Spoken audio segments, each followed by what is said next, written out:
더불어민주당이 오늘부터 사흘 동안 대선 예비 후보 등록을 시작한 가운데 정세균 전 총리와 이광재 의원이 다음 달 5일까지 후보 단일화를 하겠다고 선언했습니다. 이재명 경기지사는 다음 달 1일 대선 출마를 선언한다는 계획입니다. 야권 대선 주자로 꼽혀온 최재형 감사원장이 오늘 문재인 대통령에게 사의를 밝혔습니다. 최 원장은 대선 출마 여부에 대해서는 즉답을 피했지만 앞으로 어떤 역할을 해야 할지 숙고하는 시간을 갖겠다고 말해서 가능성을 열어놨습니다. 성추행 피해 신고 뒤 숨진 공군 이모 중사의 유족이 국정조사를 요청했습니다. 이 중사의 아버지는 국방부 수사본부와 감사관실 차원의 조사로는 한계를 느낀다며 국정조사로 사건의 실체를 밝혀야 한다고 강조했습니다.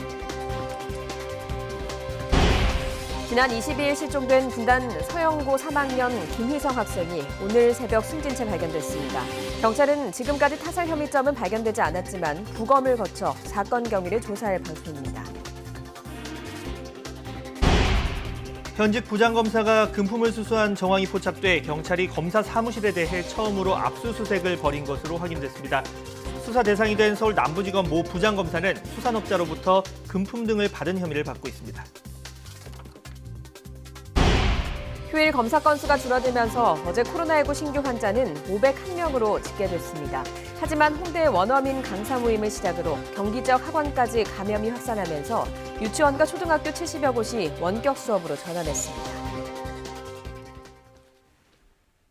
시청자 여러분 안녕하십니까? 6월 28일 뉴스앤 이슈, 오늘은 김정화 앵커의 휴가로 제가 진행하겠습니다.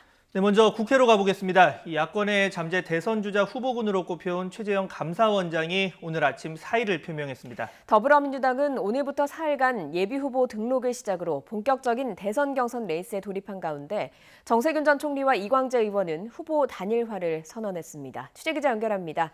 김태민 기자. 네, 국회입니다. 네, 최재형 감사원장 오늘 출근길에서 이 사의 표명 사실을 공식적으로 밝혔죠. 네, 야권의 잠재적인 대권 주자로 꾸준히 거론됐던 최재형 감사원장이 오늘 아침 사의를 표명했습니다.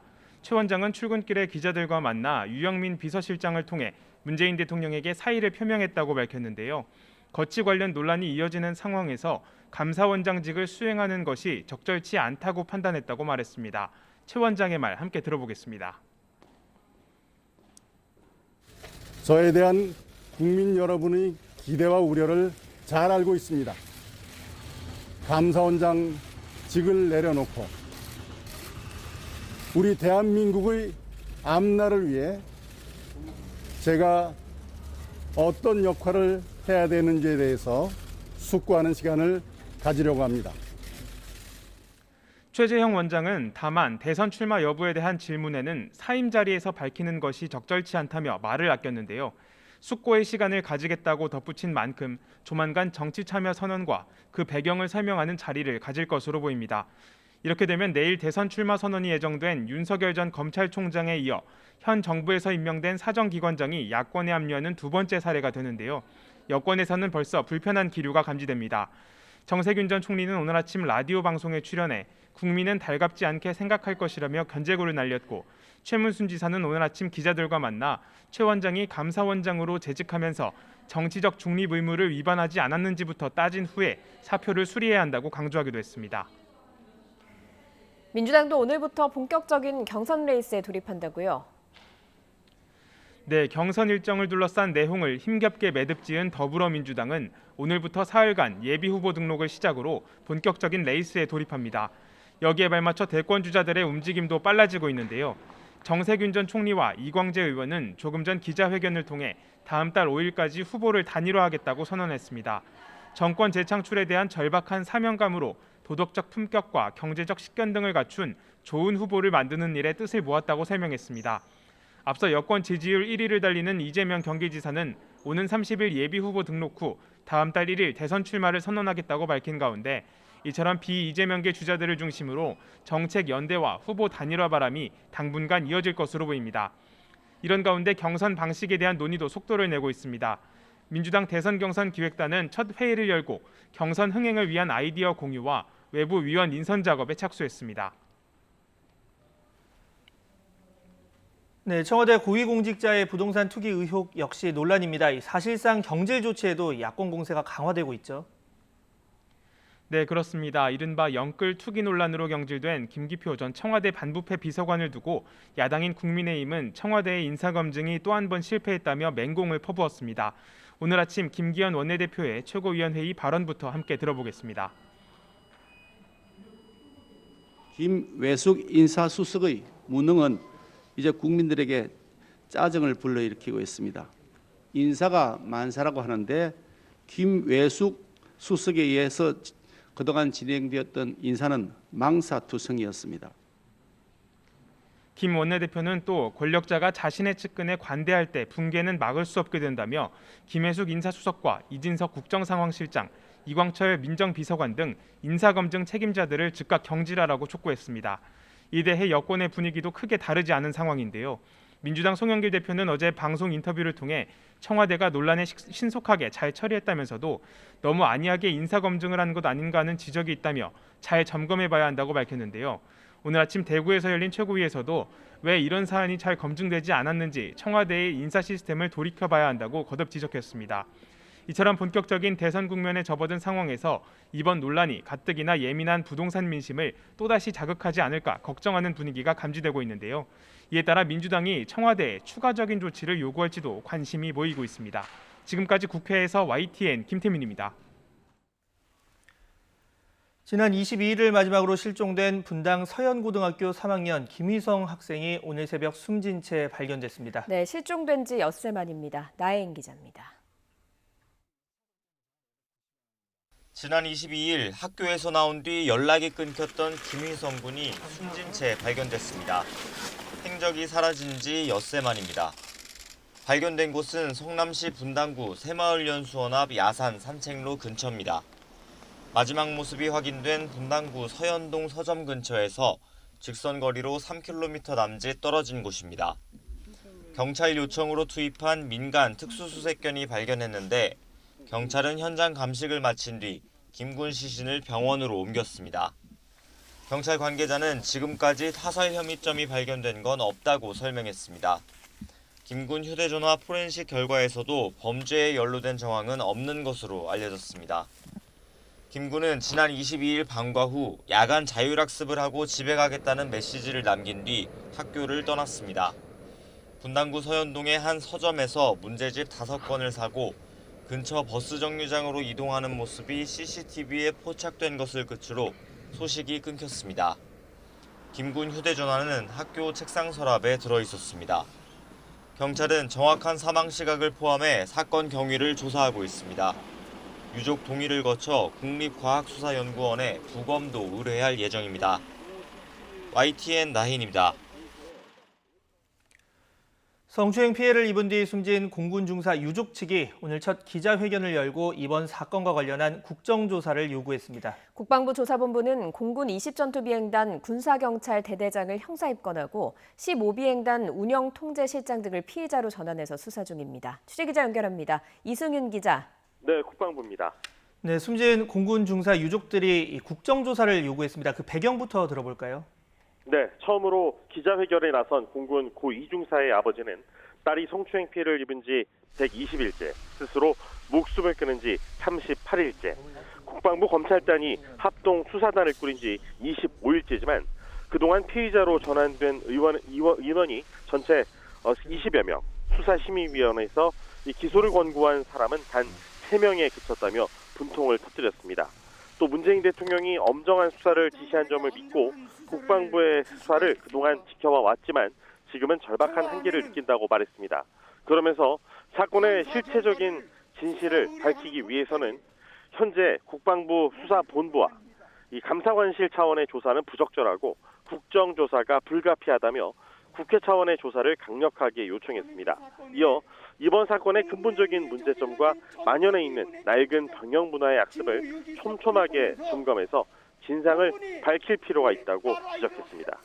고 이중사 아버지의 발언을 직접 들어보시죠. 수사심의위원회가 그저 국방부 합동수사단의 방패막이로 느껴지고 있습니다.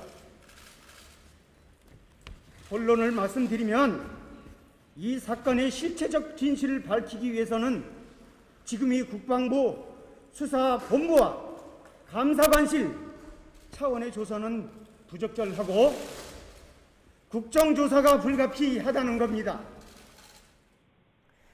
네, 국방부 합동수사단은 20비행단 군사경찰 대대장을 형사입건하고 15비행단 운영통제실장과 레이더 정비반장을 피해자로 전환했다고요. 네, 그렇습니다. 국방부 조사본부가 오늘 이 공군 여중사 성추행 피해 사건의 초동 수사를 맡았던 제20전투비행단의 군사경찰 대대장을 형사입건했습니다. 국방부 조사본부는 그동안의 수사 결과를 정리해 오늘 중으로 국방부 검찰단에 사건 기록 일체를 송치할 예정이라며 이같이 밝혔습니다. 조사본부는 지난 25일 군검찰수사심의위원회에서 20비행단 군사경찰 대대장을 징계위원회에 회부하겠다고 보고했지만 위원회는 이 직무유기로 형사 입건해야 한다는 의견을 제시했고 조사본부는 이 의견을 그대로 받아들여서 형사 입건을 결정했습니다. 국방부는 또 이 성추행 피해를 입은 뒤 숨진 이 공군 중사에 대해 가혹행위를 저지른 혐의로 공군 제15특수임무비행단 운영통제실장과 레이더 정비반장을 피의자로 전환했습니다. 이에 따라 이번 사건 관련 피의자는 모두 21명으로 늘어났습니다. 앞서 지난 25일 유족 측은 이미 피의자 신분인 제15특수임무비행단의 대대장, 중대장과 함께 운영통제실장, 레이더 정비반장을 추가로 국방부 검찰단에 고소했습니다. 유족 측 변호인인 김정환 변호사는 국방부 감찰관실이 직접 확인한 여러 가지 의혹에도 불구하고 수사로의 전환과 고발 여부도 스스로 결정하지 못한 건 역량과 의지가 부족한 문제라며 국방부 검찰단의 직접 수사가 불가피하다고 판단했다고 설명했습니다. 이런 가운데 공군은 수사 초동 조치가 미흡했던 20전투 비행단의 군사경찰 대대장과 수사계장, 법무실 군 검사와 피해자 보호를 소홀히 한 이 공군본부 법무실, 국선 변호사 등 모두 4명을 오늘 오전 9시쯤 보직 해임 조치했습니다. 지금까지 국방부에서 YTN 이승윤입니다. 어제 하루 코로나19 신규 확진자가 다시 500명대 초반으로 떨어졌습니다. 이 휴일이라 검사자 수가 적었기 때문인데 백신 접종자 역시 많지는 않았습니다. 방역당국은 곧 완화될 거리 두기를 적용하는 만큼 경각심을 늦추지 말아달라고 거듭 당부하고 있습니다. 자세한 내용 취재기자 연결해서 들어보겠습니다. 이승훈 기자. 네, 이승훈입니다. 네, 먼저 오늘 0시 기준 확인된 어제 하루 코로나19 신규 환자 추이부터 정리해 볼까요? 네, 지금까지 확인한 하루 신규 확진자 모두 501명입니다. 감염 경로를 보면 국내 발생이 572명, 그리고 해외 유입 사례가 29명입니다. 신규 환자는 이렇게 적지만 확진자의 수도권 집중은 더욱 뚜렷해졌습니다. 수도권 환자만 366명으로 서울 179명, 경기도 157명 등입니다. 수도권 밖에서는 부산이 37명으로 비교적 많고요. 강원 16명, 부산, 울산 7명 등입니다. 코로나19 관련 사망자는 2명이 더 늘었습니다. 또 위중증 환자는 6명이 줄었습니다.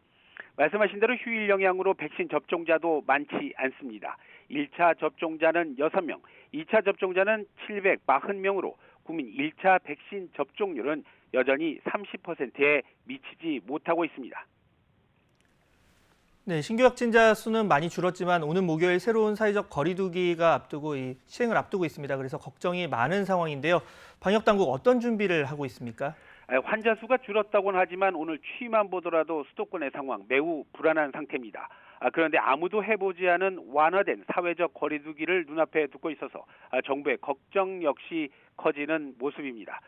정부는 이번 사회적 거리두기의 핵심이 지자체의 자율에 있다는 점을 거듭 강조하고 있습니다. 중앙정부는 중재만 할 뿐이지 결국 사적 모임 금지를 어떻게 할지 여부 등에서 지방자치단체의 판단을 존중하겠다는 겁니다. 예를 들어 유흥시설 가운데 필요한 것을 선제검사한다든가 또 종교시설 가운데 위험한 곳이 있으면 따로 떼어서 방역수칙을 강화한다든가 하는 것들이 이제는 지자체 자율적인 노력에 맡겨지게 되는데 앞으로 2주간의 이행 기간에 이런 점을 집중적으로 살피겠다고 했습니다. 방역당국은 이런 여러 변수를 종합해 볼 때 지금은 그 어느 때보다 국민 모두의 적극적인 참여가 필요할 때라면서 현재 긴장감이 풀어지지 않도록 모두의 협조를 다시 한번 당부하고 있습니다. 지금까지 사회부에서 전해드렸습니다. 원어민 강사들의 모임을 시작으로 경기 지역 학원 곳곳에 감염이 번지면서 관련 확진자가 132명까지 늘었습니다. 특히 음성이라고 거짓 보고한 뒤 양성 판정을 받고 결과적으로 감염 사태를 키운 강사는 경찰 수사를 받게 될 전망입니다. 취재 기자 연결해 보겠습니다. 정현우 기자. 네, 서울 홍대 거리에 나와 있습니다. 네, 외국인 강사발 감염이 학원을 고리로 계속해서 번지는 상황이죠. 네, 그렇습니다. 지난 19일 서울 홍대 거리에서 만났었던 외국인 6명이 확진 판정을 받은 뒤 관련 감염이 계속해서 번지고 있습니다. 이들이 일하던 경기도 일대 학원 5곳을 위주로 관련 감염이 번져서 누적 확진자는 132명까지 나왔는데요. 첫 번째로 확진 판정을 받았던 외국인 강사가 일하던 성남시 어학원에선 원생을 포함한 누적 확진자가 42명까지 늘어났습니다. 의정부에 있는 어학원 2곳에서도 감염이 번져 감염 규모는 20명대로 올라섰는데요. 그 밖에도 부천과 고양 어학원에서도 원생 등이 확진돼 각각 15명, 30명으로 누적 감염이 집계됐습니다. 성남 어학원의 경우 다른 지점에 있는 내국인 강사가 접촉이 의심됐기 때문에 코로나19 검사를 안내받았지만 검사를 아예 안 받고도 음성이라고 보고했다가 열이 나자 다시 검사를 받았고 뒤늦게 양성으로 검사 결과가 나오기도 했습니다. 뒤늦게 학원은 폐쇄되고 원생 등 100여 명 가운데 5명이 추가로 확진됐습니다. 성남시는 해당 강사의 감염병 예방법 위반 혐의에 대해 경찰에 수사를 의뢰했다고 밝혔습니다. 경기도교육청은 원어민 강사 홍대 모임과 관련해 지금까지 학내 감염 전파 사례로 파악된 건 없다고 설명했습니다. 다만 수강생들이 학교에 가면서 감염이 퍼질 우려도 큰 만큼 경기도교육청은 초등학교나 유치원 73곳의 수업을 원격으로 전환했습니다. 다른 원어민 강사들을 통한 추가적인 감염도 우려되는 만큼 경기도교육청은 원어민을 비롯한 어학원 강사들에게 선제적 PCR 검사를 받을 것을 권고하고 있습니다. 방역당국은 이번 외국인 강사발 감염과 관련해 최근 유행하는 델타 바이러스 확진 사례도 있는지 알아보고 있습니다. 지금까지 서울 홍대거리에서 YTN 정현우입니다. 상반기까지 계획했던 백신 1차 접종 일정이 대부분 마무리되면서 방역당국은 2차 접종에 주력하고 있습니다. 7월 중순까지는 재정비 기간을 갖고 보건소 직원들과 예방접종센터 의료진의 재충전 시간도 보장하기로 했습니다. 현장 나가 있는 취재기자 연결해 보겠습니다. 양동훈 기자. 네, 서울 영등포구 예방접종센터에 나와 있습니다. 네, 그곳 접종 상황 어떻습니까? 네, 이곳 예방접종센터에서는 오전에만 300명 넘는 시민들이 예방접종을 마쳤습니다. 대부분은 2차 접종을 받기 위해 방문한 75살 이상 어르신들입니다. 이곳 예방접종센터에서는 오늘 630여 명이 예방접종을 맞을 예정인데 이 가운데 2차 접종 대상은 590여 명입니다.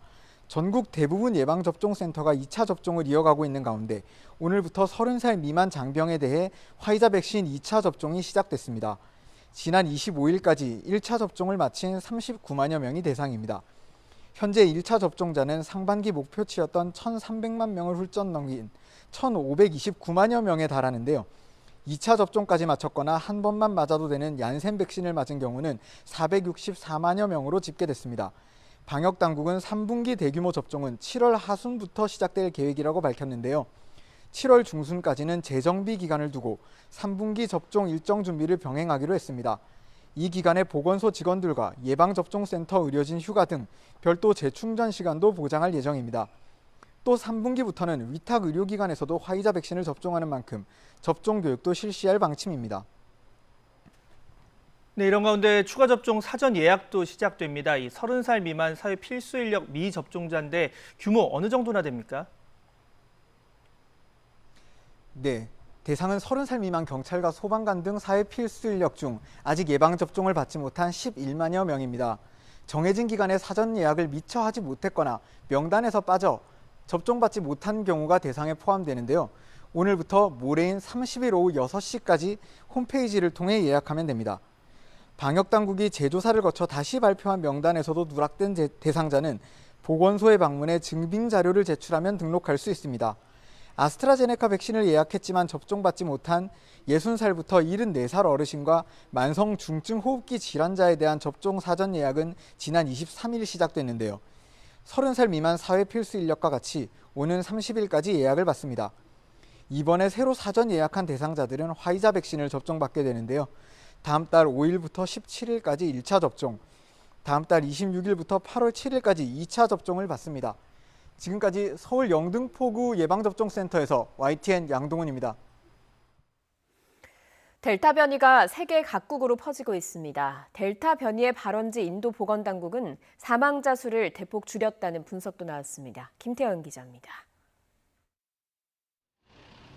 델타 변이가 퍼진 인도에서 코로나19 사망자 수가 당국이 집계한 39만여 명의 3배에 가까운 110만 명 이상이라는 추산이 나왔습니다. 미국 워싱턴대 의대 보건계량 분석연구소의 분석 결과입니다. 이 연구소 크리스토퍼 머리 소장은 인도에서는 검사가 불충분해 모든 감염병을 3%에서 5%밖에 찾아내지 못한다고 말했습니다. 인도에서는 지난 4월부터 5월 사이 전파력이 매우 강한 델타 변이가 급속도로 퍼졌습니다.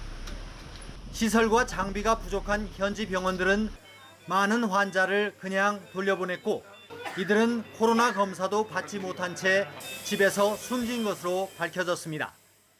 미국 월스트리트 저널은 전문가의 분석과 함께 유가족들의 구체적인 증언을 실었습니다. 이 신문은 인도 당국이 코로나19 확산 상황을 제대로 알지 못하면서 델타 변이의 영향을 파악하는 데 큰 장애가 되고 있다고 보도했습니다. 상황이 이런데도 인도 당국은 지난주부터 성인 무료 백신 접종이 시작되는 등 코로나 대응 성과가 컸다고 평가했습니다. उस दिन आए थे उसके बाद से निरंतर एक गिरावट हम देख रहे हैं और ये जो गिरावट है ये लगभग 90% की हो गई है अगर हम पीक से गणना करें. 인도의 집계 축소는 중남미와 아프리카의 일부 국가들과 비슷한 수준일 것이라고 머리 소장은 밝혔습니다. 인도의 사망자 수가 3배보다 더 많다는 관측도 있습니다. 영국 미들섹스대 수학과 무라드 바나지 교수는 혈청학적 분석을 근거로 인도의 코로나 사망자가 공식 집계의 5배일 수 있다고 추산했습니다. 그는 인도 중앙정부가 코로나 사망자가 적은 줄을 칭찬하고 사망자가 많은 줄을 비난함에 따라 지방정부가 과소 집계에 나섰다고 지적했습니다. YTN 김태현입니다. 미국 플로리다주 12층 아파트 붕괴 참사 날째인 일요일에도 수색 작업이 이어진 가운데 이번 사고로 확인된 사망자가 9명으로 늘어났습니다. 플로리다주 마이애미데이드 카운티장은 언론 브리핑에서 현재까지 사고 피해자 1명이 병원에서 숨졌고 사고 현장에서 시신 8구가 수습돼서 사망자는 모두 9명이라고 밝혔다고 외신이 전했습니다. 하루 전 집계된 사망자 5명보다 4명이 늘어난 겁니다. 구조당국은 건물 잔해 밑에서 짙은 연기를 내뿜으며 구조 업무에 방해가 됐던 불길은 이제 잦아들었다고 전했습니다. 이번 붕괴 참사가 벌어진 미국 플로리다주 아파트는 3년 전 보수공사에 100억 원이 들어갈 거라는 견적을 받을 정도로 하자가 심했던 것으로 나타났습니다. 옆동 아파트 주민들의 불안도 커지고 있습니다. 최문석 기자입니다. 사고가 난 아파트는 3년 전 야외 수영장과 지하 주차장 등 곳곳에 심각한 손상이 있다는 진단을 받았습니다. 구조공학 기업인 모라비토 컨설턴츠가 이 아파트 보수 비용을 뽑아봤더니 910만 달러, 우리 돈으로 102억 원이 들 것으로 추산됐다고 AP통신이 보도했습니다. 이 가운데 주차장과 현관, 수영장 수리에 드는 비용만 380만 달러가 들 것으로 예상됐지만 사고가 날 때까지 보수는 이루어지지 않았습니다.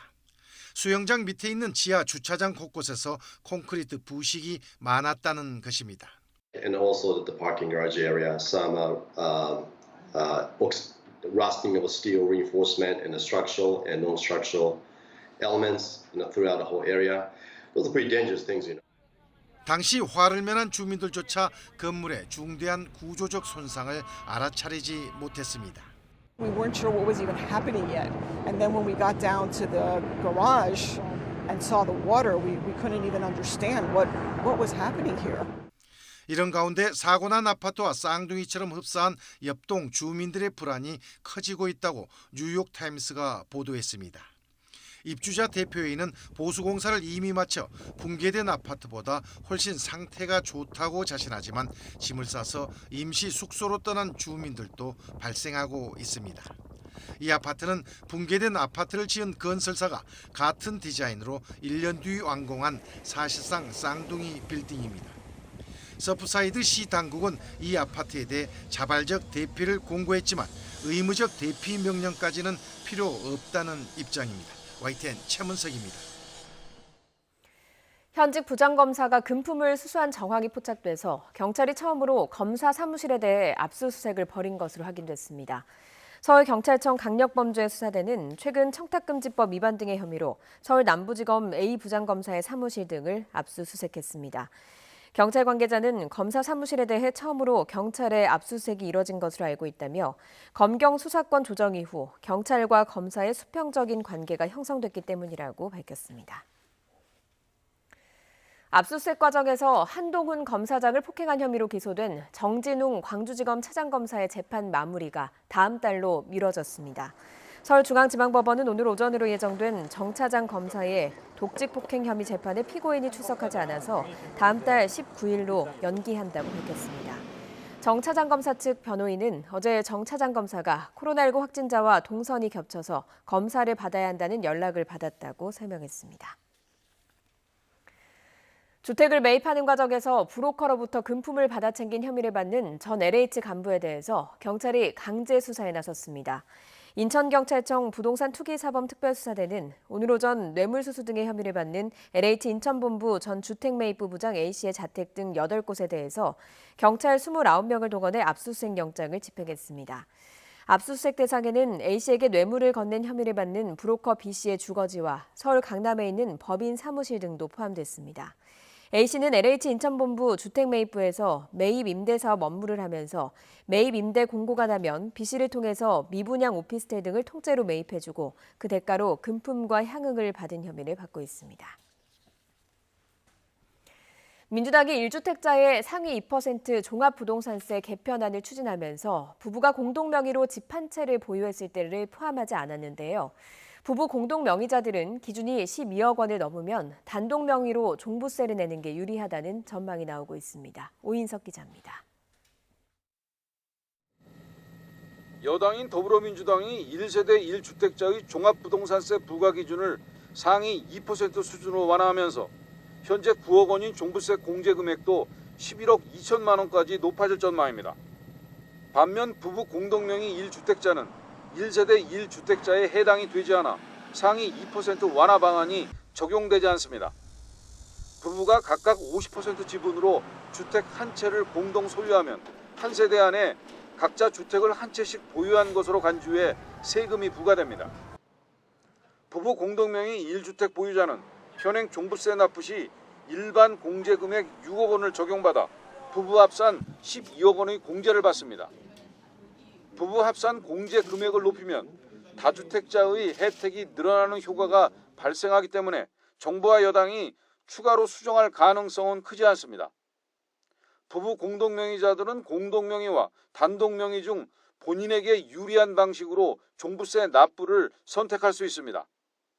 국세청 관계자는 부부 공동명의자는 공시가격 12억 원까지 종부세가 비과세되고 향후 상위 2% 기준이 12억을 넘으면 단독 명의로 가는 것이 유리하다고 설명했습니다.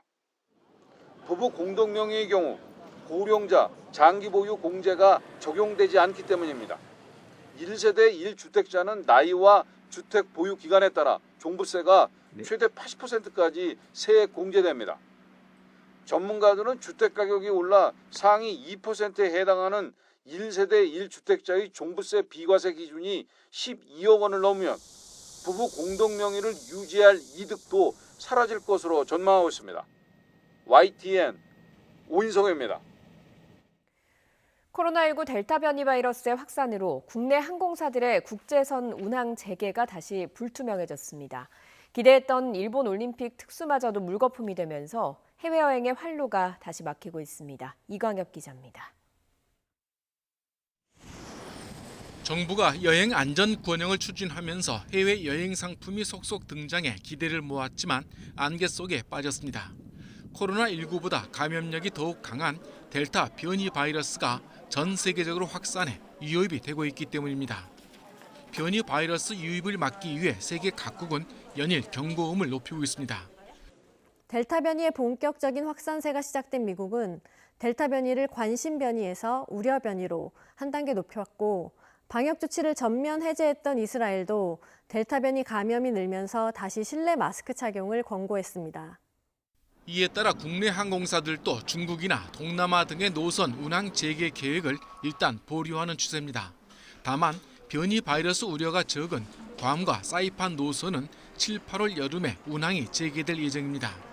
방역 당국도 본격적인 국제선 운항 재개에 부정적인 것으로 알려져 해외 여행길이 다시 활짝 열리기는 어려울 것으로 보입니다. 전 세계적인 변이 바이러스의 증가세 및 국내에서도 하루 수백 명대 발생 등 감염에 대한 우려는 여전한 상황입니다. 다음 달 23일 개막하는 도쿄올림픽이 해외 관중을 허용하지 않으면서 해외 여행 업계는 지구촌 최대 행사의 특수도 놓치게 됐습니다. 돈이 많이 늘어나야지 이제 여행 상품을 많이 만들 수 있는 부분이 있고 이제 수요가 생기는 부분도 있고요. 그거뿐만 아니고 아직까지는 들어와서 이제 격리를 해야 되는 부분들, PCR 검사를 해야 되는 부분들이 아직 부담이 있는 부분도. 델타 변이의 습격으로 국제선의 재취항이 다시 날개를 접으면서 해외 여행의 본격적인 재개 시기가 다시 멀어져 가고 있습니다. YTN 이광엽입니다.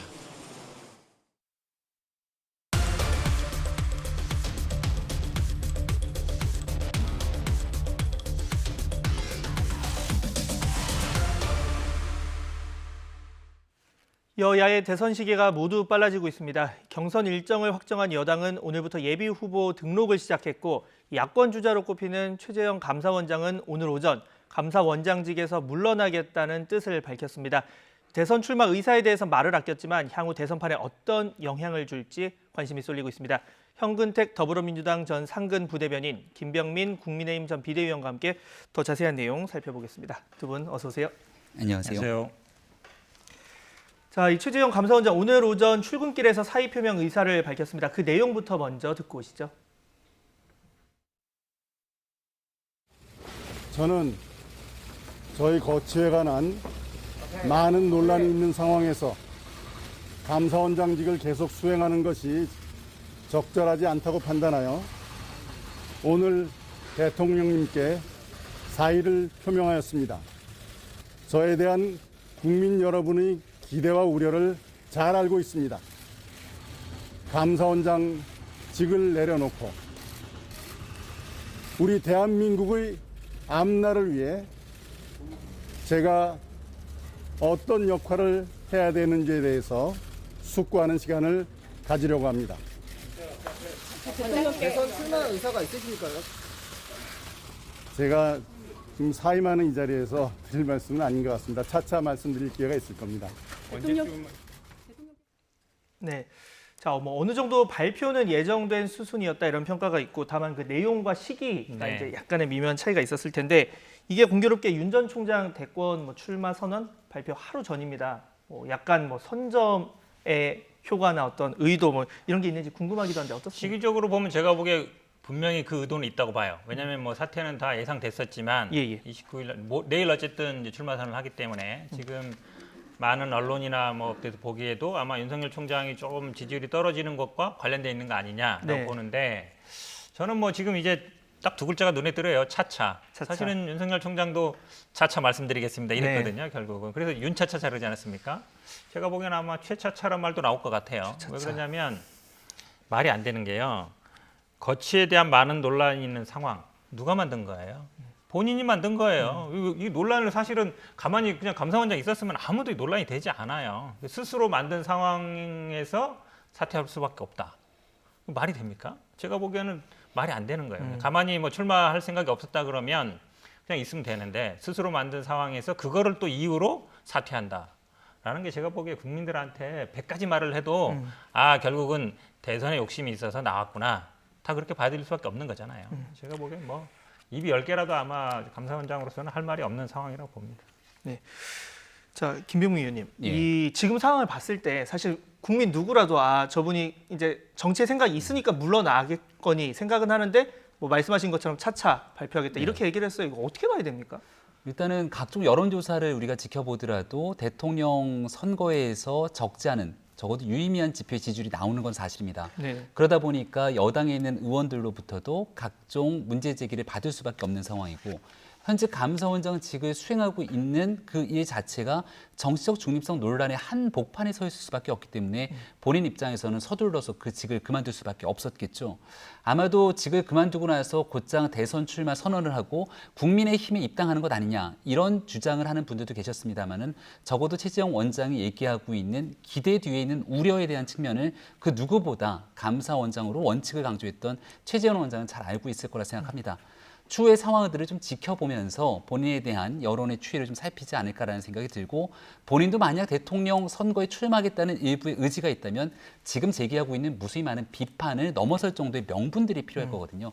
과연 그런 명분들에 대해서 어떤 고민들을 하고 있는지 고민의 시간이 깊어질 거라고 생각합니다. 하나 더 여쭤볼게요. 지금 대선 후보는 이 시대 정신이랑 또 잘 맞아야 되고 또 본인 경쟁력도 있어야겠죠. 그런 면에서 좀 윤 총장과 캐릭터가 겹친다 뭐 이런 얘기가 나오지 않을 수가 없거든요. 이 부분 좀 어떻게 보십니까? 그래서 최재형 감사원장을 대권 주자로 옹립했으면 하고 언급하는 사람들의 공통된 주장이 윤석열 전 총장이 갖고 있는 문제 때문에 대선까지 끝까지 갈 수 없는 상황이 오게 되면 유력한 주자가 없지 않는가. 거기에 대해서 결국 최재형 원장의 존재감이 필요한 것 아니냐 주장하고 설파하는 사람들이 일부 있는 것 같습니다. 하지만 이게 2007년도의 기시감들을 보는 것 같은데요. 당시 이명박 전 대통령이 유력한 주자로 떠올랐던 후보였지만 여기에 대해서 과연 끝까지 완주할 수 있겠는가라는 문제가 제기된 바 있고 이를 토대로 과거에 이회창 전 총재가 후보로까지 등록해서 끝까지 이명박 전 대통령이 낙마했을 경우를 대비해서 나온다 이렇게 언급된 바가 있었지만 아무 의미 없는 행동이었지 않나라는 생각이 듭니다. 지금도 결국은 누군가의 대체제로서 선거에 출마한다는 것은 일국의 대통령을 뽑기 위한 5년에 한 번 있게 되는 그 국민들을 위한 상태 속에서의 적절한 명분은 아닌 것 같고요. 최재형 원장이 본인 스스로 대권에 출마하기를 원한다면 대한민국 국가에 대한 미래 비전과 지도자로서 우뚝 서기 위한 본인의 생각과 본인의 그 주장들이 필요하기 때문에 적어도 지금은 이런 것들에 대한 정립이 필요한 시기라고 생각합니다. 제가 보기에는요. 이건 아마 윤석열 효과라고 봐요. 윤석열 총장이 어쨌든 뭐 정부와 맞서면서 수사를 하면서 굉장히 대권 주자로서의 지지율이 많이 올라갔단 말이죠. 그거를 지켜봤거든요. 그러면 나도 원전 조사하면서 좀 맞섰는데 그리고 윤석열 총장은 뭐 부인 장모라든지 뭐 엑스파일도 굉장히 허점이 많은데 뭐 언론에서 얘기하듯이 뭐 스토리도 있고 아마 주변 분들이나 뭐 국민의힘이나 아니면 밖에 있는 분들이 그런 얘기를 많이 할 거예요. 윤석열 총장 오래 못 간다. 기회가 올 수 있다. 이 말이 넘어간 거거든요. 근데 판사 하셨고 그다음에 감사원장 하셨고 만약에 원전 수사에서 마음에 안 들면 뭐 본인이 직을 걸든가 아니 그만두면 돼요. 그거 하고 정치를 하는 거 대선에 나가는 거하고 완전 다른 거거든요. 지금까지 사실은 검찰 쪽에 있다가 정치 가시는 분들 많았는데 감사원에 있다가 이렇게 바로 가시는 분은 없었어요. 그만큼 감사원은 헌법과 법률에 분명히 있습니다. 정치적 독립성과 중립성을 지켜야 된다. 그걸 다 무시하고 지금 나가신다 그러면 아마 감사원이 앞으로도 굉장히 곤란해질 것이다. 감사원이나 이현하신들이 아마 다 이제 감사를 받게 되면 이번에 또 감사원장님 또 나가시려고 저희들 괴롭히는 거 아니에요? 이 얘기 당장 할 거잖아요. 그래서 제가 보기에는 잘 살아오셨어요. 사법연수원장까지 하셨고 고등법원장급이거든요. 법관으로서의 길도 걸어오고 감사원장 하셨는데 그만두시면 그냥 좋은 이미지로 남기시는 게 좋다. 제가 보기에 아마 그 아버님 얘기처럼 이 아살판에 들어오면 분명 제가 보기에 후회할 것 같습니다. 네. 자, 방금 말씀하신 것처럼 지금 뭐 사정기관 수장들이 뭐 야권의 이제 대선 후보로 주목을 받으면서 또 이 여권의 불편한 심기가 느껴지기도 하는 상황입니다. 자, 이런 가운데 이번 이 대선에 이 출사표를 던졌던 양승조 충남지사가 이 자신의 공약으로 이 사정기관에 근무를 했었던 고위공직자의 경우에는 재직했던 기간만큼 선거 출마 제한하는 법을 만들겠다. 뭐 이른바 윤석열 최재형 방지법을 제안했습니다. 어떤 내용인지 직접 듣고 오시죠. 취소 기간이 그런 사정기관에 있던 분들은 최소한 1년 정도를 기본으로 하고요. 또 그 1년 이상이 재직기간이 있다면 그 재직기간에 따라서 일단 출마가 제한되는 것이 대한민국 더 커다란 그 원칙과 기본권을 보호하는 데는 그런 그 기관장을 지낸 사람이 기본권을 제한하는 거 이상의 커다란 의미가 있다고 저는 판단하고 있습니다. 어떤 정부 여당의 지지율이 좀 떨어지고 그런 거에서 반사적으로 본인이 부각되니까 출마를 했다는 것도 저는 뭐 원감생심과 같은 측면이라고 생각합니다. 만약 원감생심이 아니면 더 나쁜 거죠. 네, 녹취 듣고 오셨는데요. 이게 그러니까 뭐 과거에 판검사 바로 네. 정치권 못 가게 이 법안이랑은 좀 다르게 뭐 고위공직자 아니면 장을 한 사람 뭐 이렇게 좀 제한을 더 엄격하게 하는 거죠. 그렇죠. 그러니까 97년에요. 그런 일이 있었습니다. 아마 95년에 검찰총장 하던 분이 이제 바로 이제 지구당 위원장 맡으니까 이제 법을 만들었어요. 검찰총장은 2년 내에는 정치 못 한다. 근데 이제 그게 위헌이 됐거든요. 그러면서 2년이 너무 길다라는 얘기가 있어서 그래서 이제 최광욱 의원이 그럼 판검사는 1년 후에는 못하게 한다. 이렇게 이제 법안을 냈는데 아직 통과는 안 됐습니다. 근데 양승조 지금 도지사가 하는 얘기는 뭐냐면 기본적으로 지금 이제 공직이 90일 전에만 사퇴하면 돼요.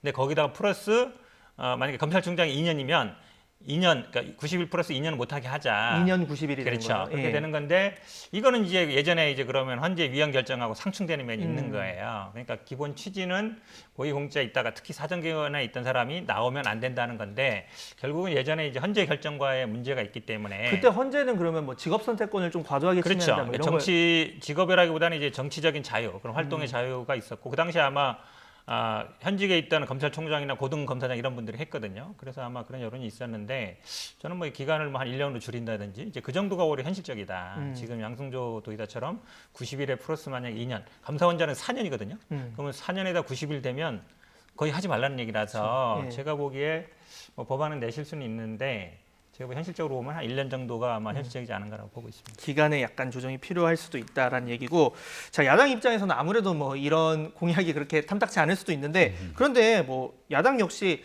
이 기본적인 이 문제 의식에 대해서는 공감을 하실 수도 있을 거 어떤 거냐면 뭐 조사나 수사, 감찰 담당하는 기관의 장이 끝나고 바로 가면 그 전에 했었던 행동들에 대해서 오해를 살 수가 있잖아요. 혹시 그 정당이 유리하게 한 거 아니야? 이런 문제의식은 가지고 계실 텐데 어떻습니까? 그런 측면에서 이런 얘기를 하게 되는 것들을 보고 국민들께서는 내로남불에 관련된 인식을 한 번 더 하게 되는 게 아닌가 싶습니다. 이유는 우리가 지난 4월 15일 총선 과정에서 대한민국 사법부에 재직 중인 판사가 곧바로 정치권에 오게 되는 상황들이 나타납니다. 대표적인 케이스가 민주당의 이수진 의원을 볼 수 있겠죠. 재판부에 있는 판사는 사정기관에 있는 인물보다 훨씬 더 엄격한 정치적 중립성이 요구됩니다. 문재인 정부 출범 초기로 다시 시계를 거꾸로 돌려보면 정부가 출범하게 되는데 곧바로 청와대 비서관으로 부장판사가 자리를 옮기게 됩니다. 김영연 전 비서관이 그 뒤로 법제처장까지 승승장구하게 되는 모습들을 지켜보면서 이렇게 재판부에 몸담는 사람이 정치권으로 곧장 직행하는 여부들이 공정하고 온당한가에 대한 문제들을 계속 제기하고 있는 것이죠. 하지만 그럼에도 불구하고 그때는 특별한 문제를 제기하지 않고 있다가 문정부에 몸을 담았던 윤석열 검찰총장, 최재형 감사원장 등 그 진영이 아닌 다른 진영 속에서 정치 행보를 이어가니까 여기에 대한 직을 제한하게 되는 법을 만들겠다고 얘기를 하게 되면 이게 공정하게 국민을 위한 법을 만들겠다는 것인지 내 편, 네 편에 따라서 이해관계가 달라지니까 법을 만들겠다는 것인지 문제를 제기할 수밖에 없겠죠. 아마도 이번 대통령 선거 과정 속에서 대통령이 해야 될 일은 아닌 것 같고요. 여야가 머리를 맞대고 이번 대선을 지켜보면서 앞으로 치러지게 되는 내년도 지방선거 그리고 그 뒤에 총선을 바라보면서 국민 눈높이에 맞는 정치 참여에 관련된 기본 법안들은 진지하게 숙고하고 논의할 필요가 있다고 생각합니다. 조금 반박 안 할 수가 없는데요. 물론 이제 저도 판검사 하던 분들이 바로 오는 거 좋지 않다고 봐요. 근데 뭐 지금 여야를 막론하고 그런 분들 굉장히 많습니다. 특히 이제 판검사 하다 오신 분들이 굉장히 많거든요. 그러니까 직에 있다가 바로 90일 내에 오는 거 저도 옳지는 않다고 보는데 이제 그거 문제하고 지금 감사원장 문제하고 같은가? 왜냐면 사실은 물론 그분들도 임기는 있습니다. 판검사들도 뭐 10년마다 재검증 받긴 하지만 감사원 원장 정도의 임기가 보장된 이런 거하고 좀 달리 봐요. 그리고 국회의원 물론 저는 뭐 다 별로 안 좋다고 보는데 국회의원 나가는 거하고 감사원의 임기를 그만두고 대선에 나가는 거하고 또 같은가?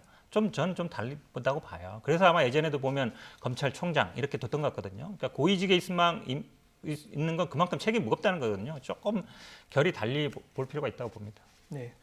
뭐 사실 뭐 검사 판사 뭐 어제까지 수사하다가 또 정치권으로 가고 뭐 판결 내리다 이건 뭐 사실 저 개인적인 생각이지만 언론인도 마찬가지로 뭐 어제까지 이제 기사를 쓰다가 갑자기 어디로 가고 하면 또 공정성 부분에서 얘기가 나올 수밖에 없을 텐데 이런 문제의식에 대해서는 앞으로 뭐 꼭 대선 때문이 아니더라도 앞으로 좀 논의가 있으면 좋겠다는 생각이 들고요. 자, 어제 나온 이 대선 주자 이 여론조사를 하나 보겠습니다. 지금 여론조사 하나 볼 텐데 자, 중상위권 판도가 좀 순위 변동이 있었습니다. 홍준표 의원이 복당 뒤에 뭐 단숨에 4위까지 올랐고 추미애 전 장관 역시 지지율이 상승했습니다. 그리고 이 최재형 감사원장 역시 6위에 올랐어요. 이게 지금 여야 후보 모두 섞어서 이제 여론조사를 한 건데, 자, 이 결과에 대해서 두 분의 의견 짧게 들어보겠습니다. 잠깐 보시면요. 아마 유승민 의원하고 홍준표 의원이 약간 좀 대체 국면이 아닌가. 유승민 의원이 잠깐 올랐었거든요. 이준석 대표 되면서. 근데 좀 빠지고 홍준표 대표 입당해서 오른 것 같고, 여당 입장에서는 아마 정세균 전 총리하고 추미애 장관이 약간 대체 관계 아닌가. 정세균 총리가 많이 빠지면서 추미애 장관이 좀 오른 것 같은데, 아마 이 쉽게 말하면 이제 중위권에서 좀 다툼이 있는 것 같은데요. 근데 저는 그렇게 봐요. 그러니까 유승민 의원이 아마 탄핵의 강을 건너긴 건넌 것 같은데 본인 스스로 걷는 게 아니잖아요. 이준석 대표 등에 업혀서 건넌 거라서 제가 보기에는 아마 본인 스스로 건너는 과정이 좀 필요한 것 같다 이렇게 보입니다. 네, 지금 보여지고 있는 주자들이 일부 조금 높은 수치를 보이긴 합니다만은 네. 여전히 상위권에 등극하고 있는 주자들에 비해서 현격한 차이가 날 수밖에 없는 상황이죠. 윤석열 전 총장이 강력한 1위 주자로서 우뚝 서 있게 되는 순간 저 높은 지지율이 빠지지 않게 되면 뒤로 이어지게 되는 다른 후보들의 지지율이 올라갈 수가 없는 상황입니다. 이재명 지사도 마찬가지죠. 굳건하게 20%가 넘는 독보적인 1위의 자리를 계속 이어가고 있기 때문에 나머지 주자들이 설 수 있는 공간들이 없게 되고, 거기에 대해서 군소 주자들이 조금씩 순위 다툼하던 것들을 쭉 몰아서 가게 되는 게 추미애 전 장관 그리고 홍준표 전 대표의 모습이 아닐까 싶습니다. 근데 둘의 공통점에서 나타나는 건 외연 확장이 전혀 되지 않는다라고 하는 공통점 때문에 두 주자가 오히려 저렇게 작은 지지율이지만 그 지지율들을 끌어가고 있는 순간 오히려 다른 주자들의 모습이 보이질 않거든요. 하지만 대통령 선거라는 건 흥행과 의외성을 바탕으로 국민께 많은 볼거리들을 또 보여줄 필요가 있게 되는데, 저렇게 중간에서 지지율을 딱 더 올라가지도 내려가지도 않게 잡아두고 있으면 나머지 주자들이 보이지 않게 되는 각 당의 고심이 깊어지게 되는 또 역작용들도 나타날 수 있다고 생각합니다. 네. 자, 방금 여론조사도 보셨었는데, 자, 여전히 윤석열 전 총장 그리고 이재명 지사 양강 구도가 이어지고는 있는데 이제 윤석열 총장은 좀 떨어졌고 그렇습니다. 그래서 이제 간격이 좁혀진 상황인데, 자, 아무래도 뭐 이른바 엑스파일 뭐 영향도 없지 않았을 거고요. 자, 내일 출마 선언 이후에 좀 어떻게 달라지게 될지 상황도 궁금한데 먼저 들어볼까요? 그렇죠. 기회가 될 수도 있고 위기가 될 수 있어요. 어찌 보면 대중 앞에 직접 나서서 본인 입으로 얘기하는 건 처음이잖아요. 네. 출마 선언은 뭐 쓴 거 읽는 거니까 아무 문제가 없는데, 아마 수많은 기자들이 질문을 할 겁니다. 가장 큰 질문은 왜 나왔느냐, 그 다음에는 입당할 거냐, 뭐 장인 장모, 그 다음에 장모라든지 아니면 부인 문제에 대해서 질문들을 할 텐데, 저도 뭐 페이스북에 올려보니까 질문이 진짜 한 100개는 달리더라고요. 어떤 질문을 했으면 좋을까 그랬더니 대부분 가족 문제, 왜 출마하냐, 조국 장관 얘기, 이런 얘기 나올 거거든요. 그 질문에 대해서 어떻게 답변하느냐 굉장히 중요해요. 제가 보기에 모든 기자들의 질문 다 받고 본인의 의견을 솔직하게 얘기하고 한다 그러면 제가 보기에 플러스가 될 수 있는데, 과연 그럴 수 있을까? 아마 시간 제한 없이 끝까지 질문을 받고 그 질문에 대해서, 모든 질문에 대해서 똑같은 질문 여러 번 나오더라도 계속 뭐 성실하게 답변한다 그러면 아마 제가 보기에 기회가 될 수 있는데, 그렇지 않고 뭐 또 뭐 나중에 말씀드리겠습니다. 어느 정도 하다가 고민해 보겠습니다. 끝내고. 이제 그만하고 가겠습니다. 그 질문 아까 했습니다. 더 이상 할 말이 없습니다. 이렇게 나온다 그러면 제가 보기에 아마 국민들이 하나도 안 변했구나 이렇게 볼 것 같습니다. 사실 뭐 그동안은 이제 전원 정치 뭐 사진으로 이렇게 나오고 하니까 뭐 질문을 많이 할 일도 없었고, 대부분 어디 행사 가서 아주 짧게 이제 기자들과 만나고 했었어요. 근데 이제 말씀하신 것처럼 본격적인 검증대회에 올라오고 그 답변만으로도 일종의 스크래치가 올 수도 있을 수도 있거든요. 그런 부분 좀 어떤 메시지를 내놓고 내일 질의응답이 어떻게 될까, 이 부분이 사실 가장 궁금한데요. 어떻습니까? 네, 저는 윤석열 전 총장이 본인의 언어, 자신의 이야기들을 풀어갈 수 있는 시간들을 이제 가져야겠다고 생각을 한 것 같고 그렇게 할 거라고 봅니다. 내일 있게 되는 하루의 시간 동안 많은 것들을 다 보여줄 수는 분명히 없을 거라고 봅니다만은 많은 국민들이 윤석열 전 총장을 뇌리 속에 깊게 기억될 수 있었던 순간, 그리고 대권 주자로 우뚝 그 지지율을 높여줬던 순간은 바로 지난해 있었던 국정감사의 청문회장이었죠. 네. 한두 시간에 끝났던 게 아니라 하루 종일 밤 늦게까지 긴 시간을 윤석열 전 총장만 바라보면서 집중 공세를 펼쳤던 여당의 법사위원들과 이야기를 주고받았습니다. 저는 제 내리 속에도 아직 명확하게 기억이 나고 있는 게, 그 당시 박범계 의원이 윤 전 총장에 대해서 굉장히 강력하게 비판에 질문하게 되니까 예전에는 저한테 안 그러셨지 않습니까? 라고 한마디를 툭 던졌는데 그게 그랬죠. 굉장히 기억에 남더라고요. 네. 그러니까 쉬운 국민의 언어로서 본인이 왜 여기까지 오게 됐는지 그리고 많은 사람들이 얘기하고 있는 것처럼 검찰총장 재직하다가 나와서 나라 경영을 할 수 있겠는가라고 하는 물음 속에 대한 본인의 솔직한 답들 그리고 제기되고 있는 많은 문제들에 대한 정무적 판단과 현안에 대한 언급들까지 할 수 있는 얘기들은 솔직하게 하고 아직 부족한 지점들에 대해서는 시간이 남아있으니 하루 이틀 쭉 걸어가면서 국민 앞에 더 솔직하게 말씀드리겠다고 있는 그대로 전공법을 통해 넘어가게 된다면 윤 전 총장에게 갖고 있는 지지라는 것들은 현재 있는 상황을 보고 지지하는 거라서 그렇게 크게 흔들리거나 요동칠 일은 없을 거라고 생각합니다. 네. 두 분 다 일종의 전공법을 다 얘기를 해주신 것 같아요. 그러니까 질문이 오면 다 성실하게 이렇게 답변을 해서 의혹을 해소하면 기회가 될 수 있겠지만 대충 뭉갠다 그러죠. 그렇게 되면 이제 오히려 안 좋은 영향이 올 수 있다. 자, 최근에 이 윤 전 총장에 대해서 뭐 강한 공격을 이어가는 이제 뭐 야권 내 후보들이 좀 있습니다. 뭐 그 홍준표 의원이 뭐 대표적이 될 텐데 이준석 대표가 좀 당 안에 있는 후보들이 당 밖에 있는 후보들한테 공격을 좀 멈춰달라 이런 얘기를 하기도 했거든요. 이 부분 당내에서 좀 고민이 있을 것 같아요. 어떻습니까? 대표로서 최고위원회에서 가장 필요한 메시지를 적절하게 냈다고 생각을 합니다. 윤석열 전 총장, 김동연 전 경제부총리, 최재형 감사원장, 밖에 있는 안철수 대표 이르기까지 이제 경선 버스를 출발하겠다는 이준석 대표의 시간은 째깍째깍 다가와서 6월 달이 거의 다 지나갔으니까 7월 한 달, 8월까지 금방 지나가게 되죠. 근데 어느 날 갑자기 당에 들어와서 당원들과 함께 그 경선 과정에 나도 참여하겠다라고 선뜻 자기 발로 들어오는 정치인들은 쉽지가 않을 겁니다. 그렇게 쉽지 않은 선택을 내렸을 때 모시고 와야 되는 당 지도부의 입장에서 경쟁하는 후보들이 앞다퉈서 그 후보에 대한 네거티브 공세를 짙게 쏟아내는 순간 아, 당으로 들어가면 훨씬 더 험난한 행보가 이어지겠다는 위기감들을 줄 수밖에 없겠죠. 여기에 대해서 특히 대통령 후보 경선에 출마하는 많은 주자들 입장에서는 남을 공격하고 끌어내리려고 하는 행위보다는 본인이 국민들에게 무엇을 할 것인가를 충분하게 설명하는 시간을 가져라라고 얘기하는 건 지도부로서 당연히 해야 되는 얘기겠죠. 자, 제가 보기엔 근데 아마 홍준표 대표가 이준석 대표 말 안 들을 것 같아요. 얘기한다고 들을 정도도 아니고요. 네. 정치 경력으로 보나 본인의 스타일로 보나 어쨌든 윤석열 총장이 지금 1위잖아요. 지금 보면은 입당하면서도 지지율이 올랐잖아요. 내가 지금 이렇게 얘기하니까 언론도 주목해주고 지지율도 오르는구나 생각하면 사실은 뭐 검찰로도 보도한 9년, 10년 선배고요. 뭐 정치 경력으로 보면 20, 30년 선배예요. 윤석열 총장은 자기가 보기엔 아무것도 아니죠. 더구나 이준석 대표도 좀 한참 나이 어리고 제가 보기에 아마 더 하면 더 했지 자제가 되지는 않을 겁니다. 네. 자, 이제 여당 일정도 한번 살펴보겠습니다. 지금 이제 여당의 대선 열차가 본격적으로 막이 올랐는데 관련 일정 지금 그래픽으로 준비를 했습니다. 사실 정말 임박했습니다. 그래서 오늘부터 사흘 동안 예비 후보 등록을 하고 다음 달 9일에서 11일 예비 경선 컷오프라고 하죠. 그래서 최종 후보 6인이 발표가 되고 이후에 9월 5일에 본 경선을 펼쳐서 과반 득표자가 있으면 후보가 확정되는 거고 과반이 없으면 9월 10일에 상위 2인이 결선 투표를 해서 이제 대선 후보가 선출이 되는 겁니다. 자, 지금 출마 의사 밝힌 주자 9명 가운데 오늘 단일화 이슈가 있어서 이제 8명이 되고 거기에 플러스 알파가 되겠죠.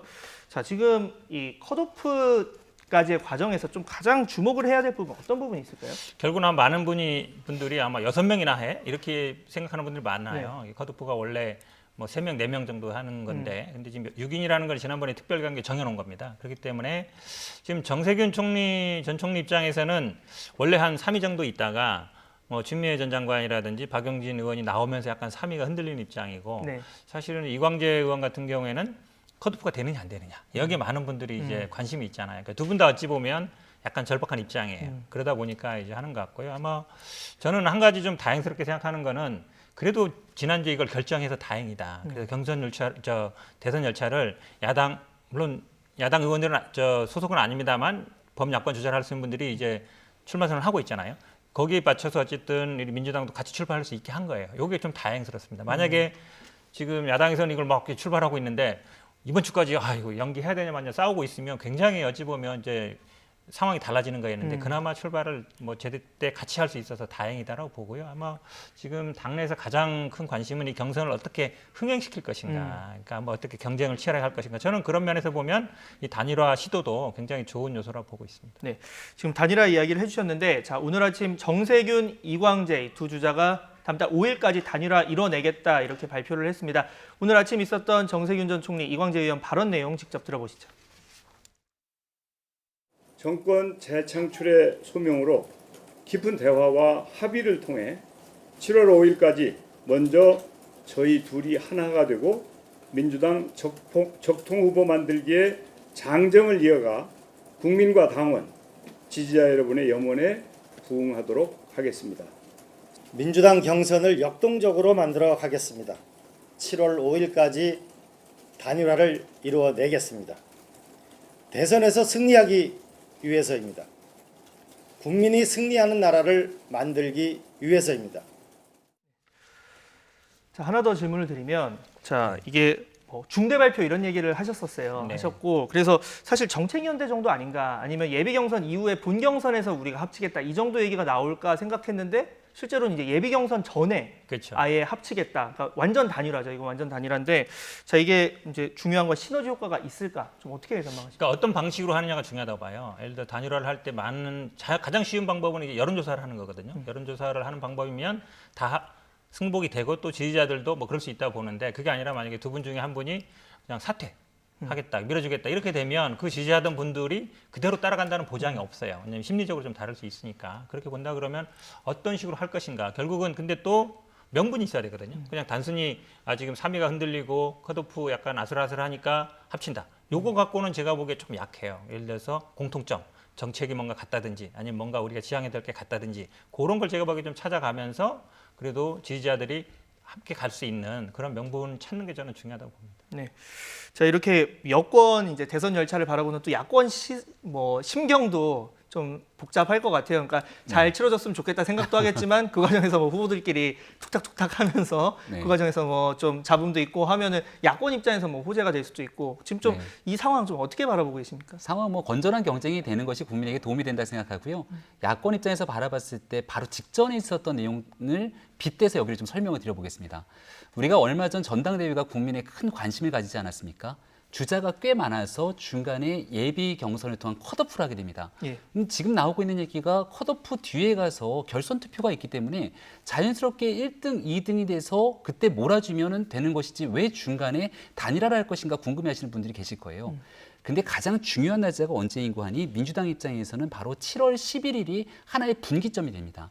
6명의 주자를 컷오프해서 3명을 덜어냈는데 3명을 덜어내는 것이 중요한 것이 아니라 누가 어떤 정도의 순위로 1등과 2등이 되느냐가 매우 중요합니다. 지난번 전당대회를 치르는 예비경선 과정에서도 그 당시 이준석 당대표 후보가 막 치고는 올라갔지만 여기서 어떻게 되는지 궁금했거든요. 하지만 예비경선 결과로 우뚝 1위에 서버리고 나니까 그 컨벤션 효과를 어떻게 걷어낼 수가 없게 되는 상황이 되는 겁니다. 지금은 이재명 지사가 누가 뭐래도 1위가 될 거라고도 생각을 하고 있는데 여기에서 누가 어느 정도의 지지율을 바탕으로 2등까지 치고 올라오느냐가 매우 중요하죠. 2등이 가지 않더라면 의외성을 가지고 3등까지 가느냐에 대한 여부. 따라서 정세균 후보 그리고 여기 이광재 후보가 같이 모여서 단일화를 만들고 7월 11일에 의외성 있는 결과로서 확 치고 올라오게 되면 그 다음 치러지는 본선에서는 굉장히 다른 결과들이 나올 수 있다라고 하는 기세 잡기의 효과를 노린 것이 아닌가 싶고요. 두 번째 흥미로운 건 적통 후보라는 말. 적통 후보는 김대중 전 대통령에서 노무현 전 대통령, 문재인 대통령까지 이어지는 적통 후보를 만들겠다는 건데, 그러면 밖에 지금 현재 1위를 달리고 있는 이재명 지사를 향해서는 적통 후보라는 표현을 쓰기가 좀 어색해지는 상황을 연출하지 않겠습니까? 앞으로 본선을 두고 민주당 내에서 뜨거운 경선 과정이 이뤄질 것 같다고 지켜보고 있습니다. 네. 지금 민주당 아까 뭐 얘기하신 게 흥행 이야기를 했습니다. 그러니까 아무래도 뭐 대선 후보 선출하는 과정에서 화제성도 많이 되고 거론도 많이 되고 그 과정에서 공약도 많이 이제 서로 치열하게 논쟁 주고받고 뭐 해야 될 텐데, 지금으로서는 그런 좀 이슈를 더 이슈 파이팅을 할 수 있는 주제, 뭐 여권에서 많이 얘기 나오는 게 기본소득 관련한 얘기도 나오고 하는데 어떤 부분이 좀 흥행의 중심이 될 수 있을까요? 제가 보기엔 토론에서 치열하게 붙어야 돼요. 지금 이제 코로나 시대이기 때문에 뭐 체육관 선거할 수 있는 시대도 아니고 어디 찾아다니면서 사람 모임할 수 있는 시대가 아니거든요. 결국 미디어 선거가 되는 거예요. 그러니까 미국식으로 가는 거죠. 결국은 아마 토론을 어떻게 할 거냐 굉장히 중요한데, 사실은 이제 6명 세워놓고 사실 민주당은 지금도 이렇게 앉아가지고 마이크 잡고 원고 보면서 하고 있어요. 지금 국민의힘은 바른미래당에서 처음 시도했는데 서가지고 이렇게 핀마이크 꽂고 하잖아요. 원고 안 보고. 벌써 몇 년 된 거예요. 그런데 사실 일단 그거부터 바꿀 필요가 있고, 그다음에 토론이 시간 딱 정해놓고 뭐 주제 정해놓고 기조발제하고 또 뭐 주도권 토론하고 뭐 재미없어요. 한 가지 주제 지금 말씀처럼 뭐 기본소득이든 아니면 보편 지급이든 이런 거 가지고 치열할 거 가지고 한번 끝까지 한번 해봐라. 본인이 알고 있는 거 한번 다 드러내봐라. 그리고 어찌 보면 토론이 치열하게 하려면 또 6명 정도보다는 예를 들어서 6명 하는 것도 있지만 뭐 1, 2, 3일을 한다든지 이렇게 약간 구분 지어가지고 그래야 재밌거든요. 결국은 토론이 흥행하려면 치열해야 되고 민주당이 어떤 분위기가 있냐면 예전에 서울시장 경선이나 당내 경선 보면 치열하게 안 해요. 정치 오래 하고 이러니까 공격도 잘 안 하고. 근데 이번에 당대표 선거 때 보면 이준석 대표 굉장히 세게 공격하잖아요. 그렇죠. 뭐 완전 또 정치 토론하다 서로 막 눈물도 그렇죠. 흘리고 그 정도로 어찌 보면 뭐 눈물 쏙 빼낼 정도로 하는데 그런 방법을 찾아야 된다. 저도 그게 굉장히 중요한 포인트라고 보고 있습니다. 네. 토론은 좀 각에서 해야 되는데 그렇죠. 그렇죠. 예. 네. 자, 이제 다음 주제로 한번 넘어가 보겠습니다. 지금 부동산 투기 의혹이 제기된 김기표 청와대 반부패 비서관이 사실상 경질이 됐습니다. 어떤 내용이 있었는지 먼저 그래픽으로 좀 준비를 했는데요. 한번 그래픽 보면서 설명을 드리겠습니다.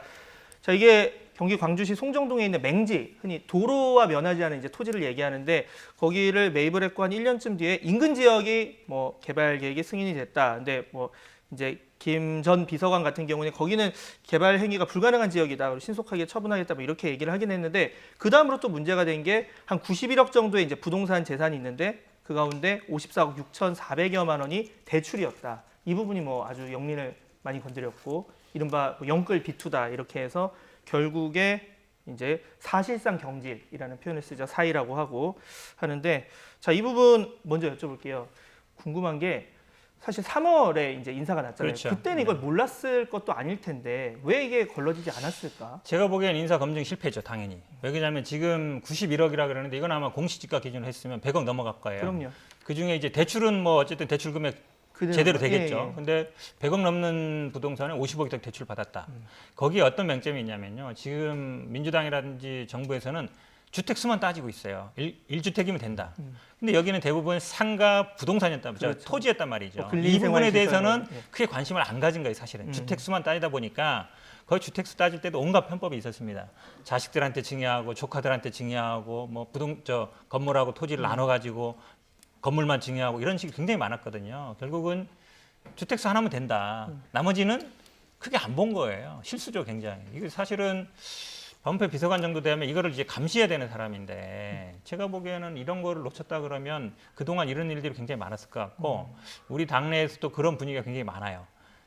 아파트 하나면 된다. 나머지는 관계없다라는 어떤 분위기가 있거든요. 그건 아니다. 국민들이 말했을 때 부동산은 아파트만 있는 게 아니잖아요. 이렇게 상가 아니면 토지 이런 것까지 다 같이 봐야 되는 건데 지금까지 제가 보기에 주택 수만 따졌던 어떤 허점이 아주 좀 상징적으로 드러난 사건으로 보고 있습니다. 네, 방금 말씀해 주셨지만 실제로 지금 야권뿐 아니라 여권 내에서도 이 비슷한 이야기, 그러니까 인사 검증이 실패한 것 아니냐 이런 이야기가 나오고 있는 상황입니다. 녹취 들어볼 텐데요. 자, 오늘 아침에 있었던 이 여야 녹취 이어서 반응 같이 들어보겠습니다.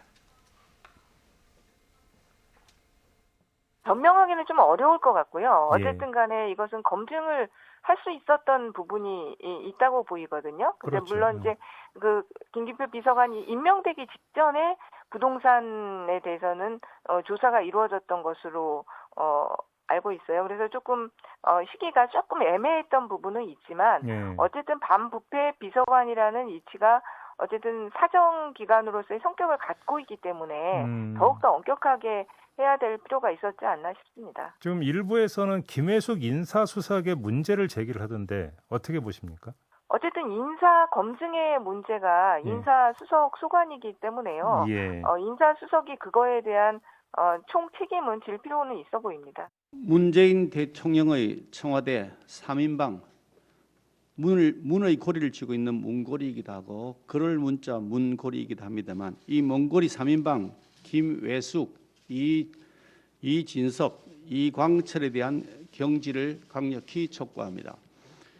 이번 김기표 반부패 비서관의 부동산 검증 실패에서도 드러났듯이 김외숙 인사수석의 무능은 이제 국민들에게 짜증을 불러일으키고 있습니다.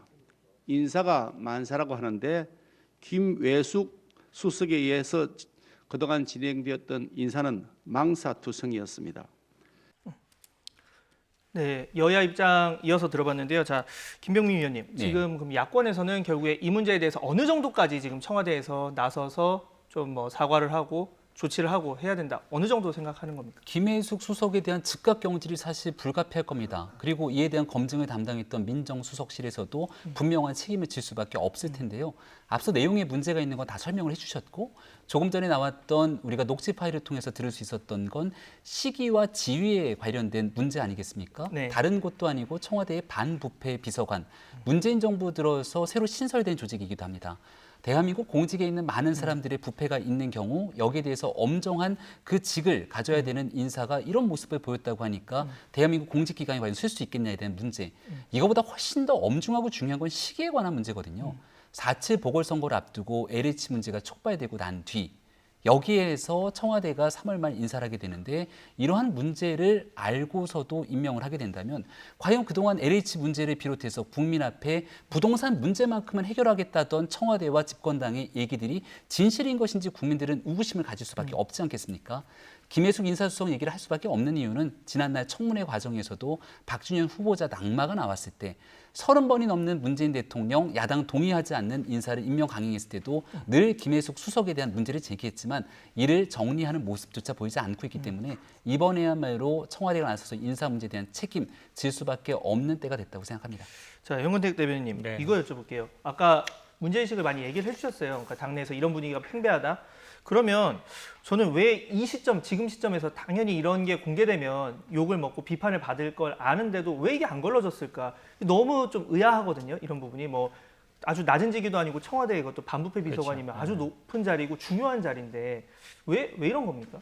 그러니까 그런 생각이 있는 것 같아요. 그러니까 기본적으로 아까 제가 말씀드렸지만 아파트 한 채 아니면 된다. 나머지는 문제 없는 거 아니냐 이렇게 생각했을 것 같은데 처음에 이렇게 청와대에서 나온 발표도 저는 좀 신뢰가 안 갔던 게 투기성 아니다. 아니 50억이나 대출 받아가지고 상가 사고 뭐 이렇게 샀는데 그걸 그러면 뭐 아시는 분한테 당연히 샀을 수 있다고. 생계형으로 50억을 빌리진 않았을 거 아니에요. 그렇죠. 사실은 뭐 그냥 자기가 할 정도면 집이라든지 아니면 상가 한두 개 있을 수는 있는데 이렇게 50억까지 하진 않잖아요. 근데 그런 거에 대해서 제 생각에는 좀 너무 좀 나이브했던 거 아닌가. 그러니까 결국은 아파트 한 채 아니면 된다라는 생각이 기본적으로 있는 것이고 그 기준으로 따지다 보니까 상가라든지 토지는 안 따졌던 것 같은데 사실은 LH 문제도 아파트 문제는 아니었어요. 네. 결국은 직원들이 내부 정보를 이용해서 토지를 산 게 문제였거든요. 개발 예정이 그렇죠. 개발 예정. 예. 여기도 약간 경기도 광주면은 굉장히 최근에 인구가 많이 늘어나는 지역이에요. 맞습니다. 본인이 예. 모르겠습니다. 뭐 고향인지 어떤지 모르겠지만 그래도 사실은 투기성 목적이 맞죠. 그러면 체험이 나왔을 때 이거 좀 적절하지 않다라고 봤으면 좋은데 뭐 아는 사람한테 샀기 때문에 투기 아니다라고 했을 때 국민들이 그걸 신뢰 안 하겠죠. 대부분. 제가 보기엔 좀 기본적인 이 부동산에 대한 인식 자체, 기준 자체에 좀 바꿀 필요가 있다라고 보고 있습니다. 네.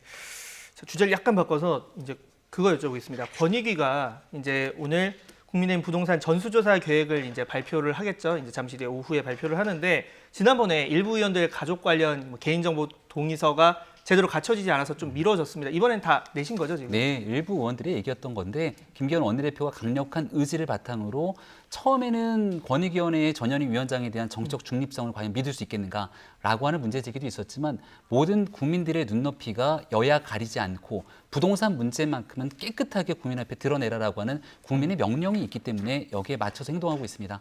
민주당 입장에서도 지금 우상호 의원을 비롯해서 권익위 결과에 대해서 당의 조치를 따르지 않는 모습들을 보이고 있는데 국민의힘이 모두가 다 야당임에도 불구하고 부동산에 있는 그대로를 밝히겠다고 한 만큼 여권 입장에서도 권익위 조사에 따른 민주당이 국민께 약속한 조치들 어떻게 이행하는지도 똑똑히 국민들께서 지켜볼 거라고 생각합니다. 사실 지난번에 한 번의 절차가 깔끔하게 마무리됐으면 더 모양새가 좋았을 텐데라는 얘기는 많이 나왔고요. 많이 나왔고 또 하나 여쭤볼 게 지금 뭐 지난 3월 조사를 보면 민주당 의원들이 평균 한 16억 8,900만 원 정도 재산, 국민의힘은 30억 7,500만 원.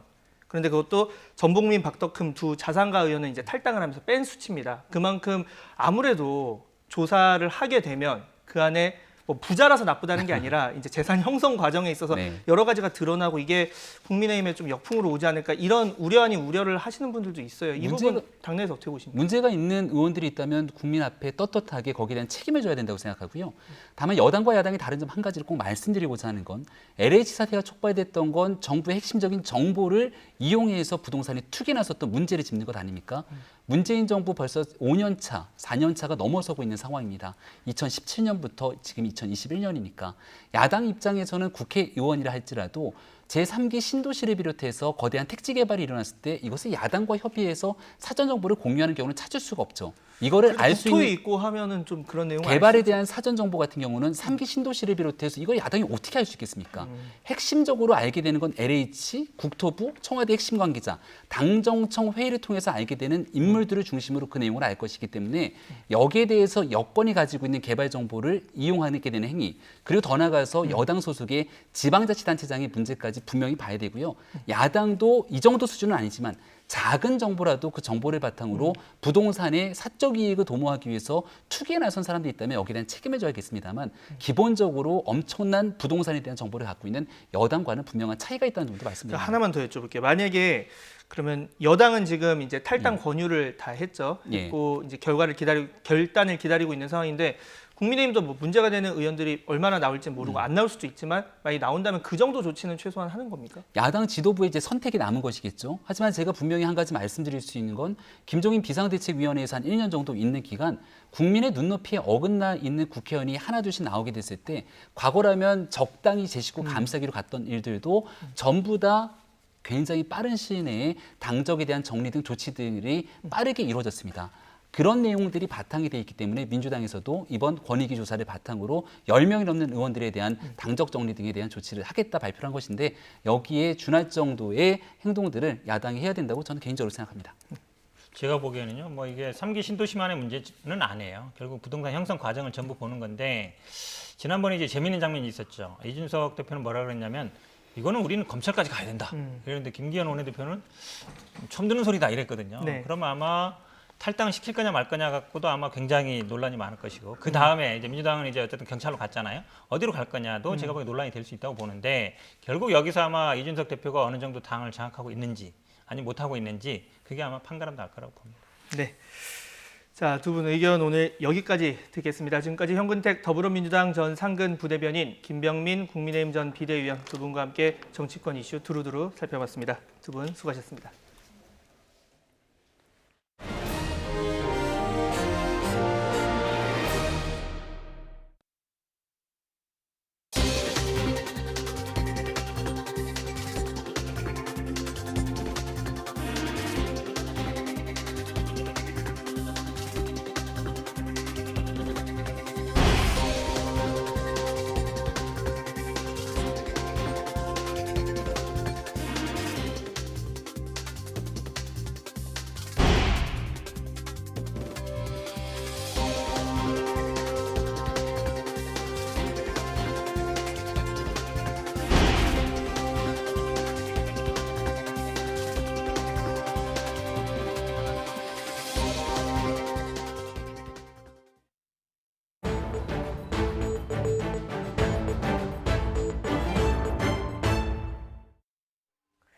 어제 오늘 수도권 곳곳에 기습적인 호우가 쏟아졌습니다. 장마는 이번 주 금요일쯤에 시작한다는 전망인데요. 취재기자 연결해서 자세히 알아보겠습니다. 정혜윤 기자.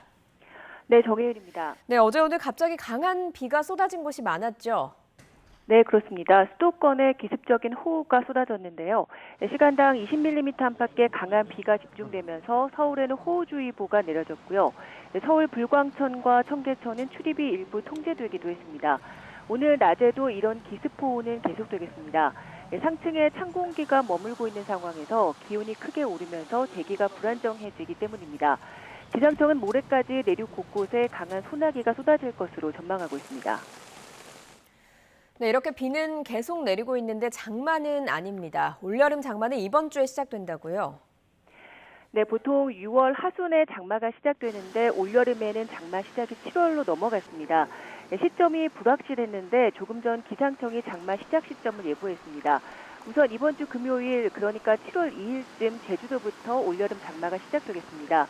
이후 주말과 휴일 사이에 내륙도 점차 장마권에 들 것으로 예상됩니다.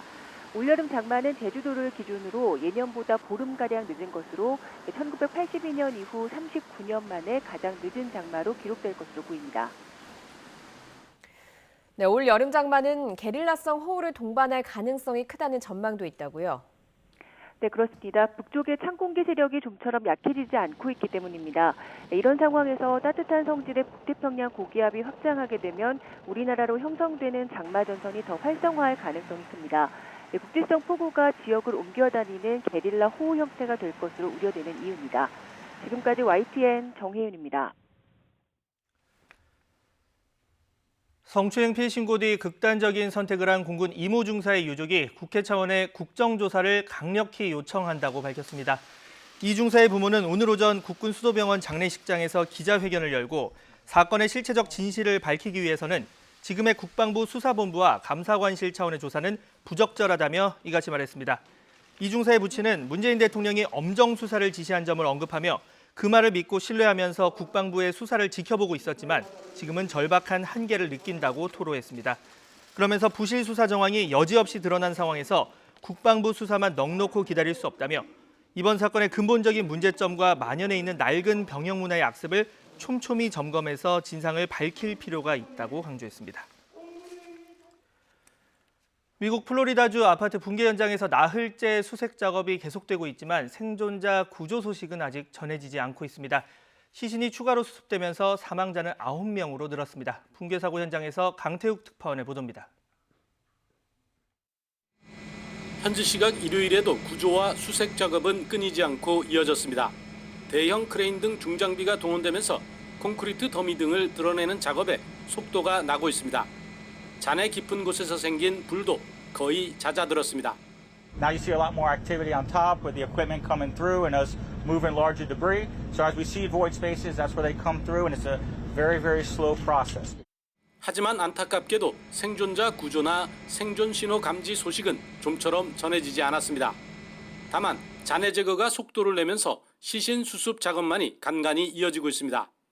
사망자 가운데 신원이 확인된 경우는 절반 정도에 머물고 있습니다. 여전히 150명 이상이 실종자 상태입니다. As of now, the number of confirmed fatalities remains at 9, and we can now report that we have identified an additional 4 of the victims. We're working to notify those next of kin first. 실종자 가족들은 구조와 수색 작업이 너무 더디다며 불만을 나타내기 시작했습니다. 현장에서 소리라도 외쳐 생존자를 찾게 해달라는 요구까지 나왔습니다.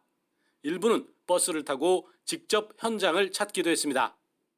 당국은 진척이 이루어지고 있는 만큼 모두 발견할 때까지 수색을 멈추지 않겠다는 의지입니다. 그러면서 고통스러운 상황에서 가장 중요한 것은 희망이라고 강조했습니다. 플로리다 아파트 붕괴 사고 현장에서 YTN 강태욱입니다. 지난 17일 발생한 경기도 이천 쿠팡 물류센터 화재와 관련해서 경찰과 소방 등 관련 기관이 내일 합동감식을 진행합니다.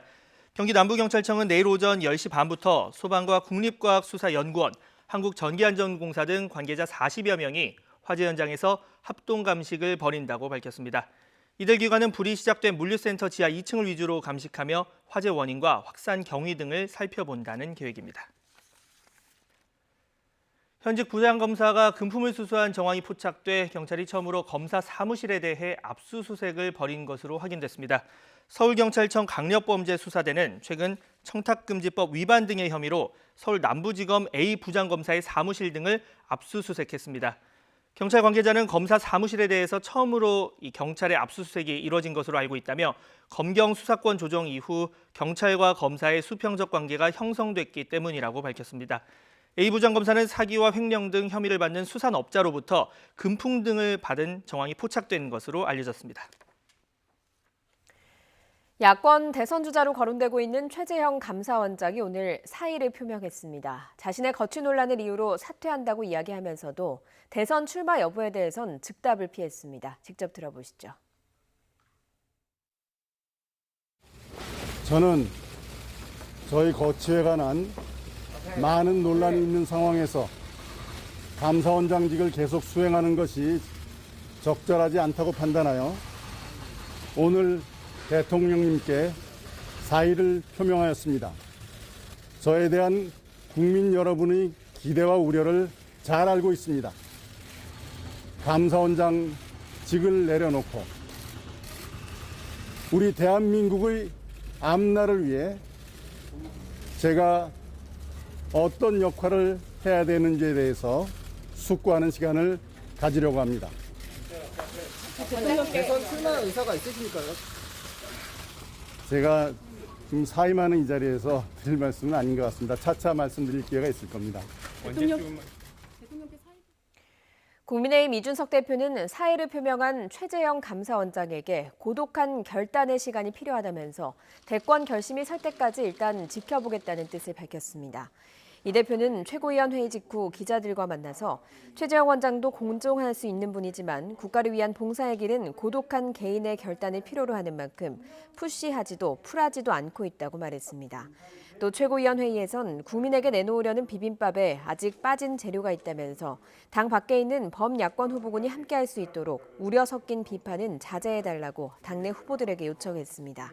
이 대표는 이와 함께 범야권 대통합을 위해 탄핵을 기점으로 당을 떠난 분들에게도 문호를 열어서 큰 결격 사유가 없다면 모두 받아들이겠다면서 다음 달 1일부터 8일까지 일괄 복당 신청을 받겠다고 설명했습니다.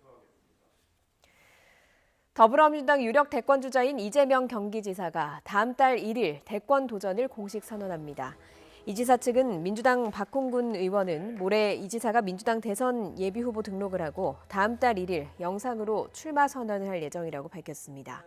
박 의원은 구체적인 출마 선언 시간과 방식은 다시 공지할 예정이라고 덧붙였습니다.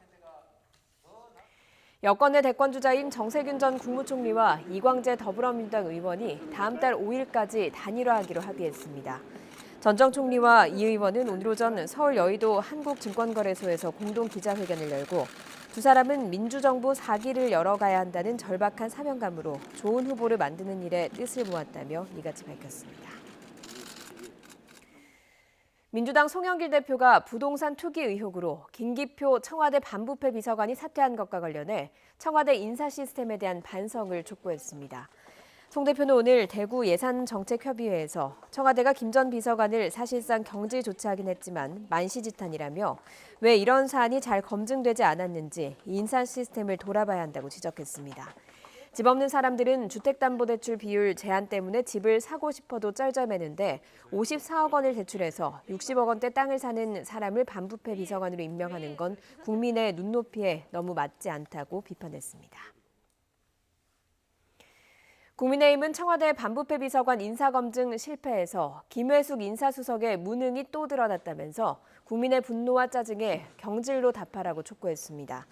김기현 원내대표는 최고위원 회의에서 인사가 만사라는데 김회수 인사수석의 인사는 망사투성이고 재판이나 조사를 받고 있는 이진석 국정상황실장과 이광철 민정비서관을 포함하면 국정 난맥을 초래하는 문고리 3인방이라 할 수 있다며 모두 경질하라고 요구했습니다. 김재원 최고위원도 반부패 비서관의 반은 영어로 안티, 반대 의미인데 청와대는 반쯤 썩은 사람을 찾는 것 같다면서 검증 라인과 검증에 책임이 있는 공무원 모두 쫓아내길 바란다고 말했습니다.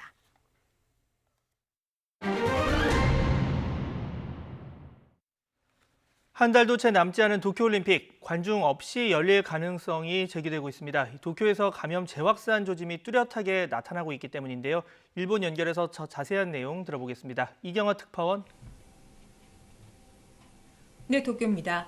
네, 도쿄 지역 감염 상황부터 먼저 알아보겠습니다. 상당히 큰 폭으로 늘고 있다고요? 네, 그렇습니다. 늘어나는 숫자 자체를 봐도 그렇지만 내용을 살펴보면 재확산 경향이 두드러지게 나타나고 있습니다. 긴급사태 발령을 판단하는 기준 가운데 하루 신규 확진자 수는 도쿄의 경우 500명 이상입니다.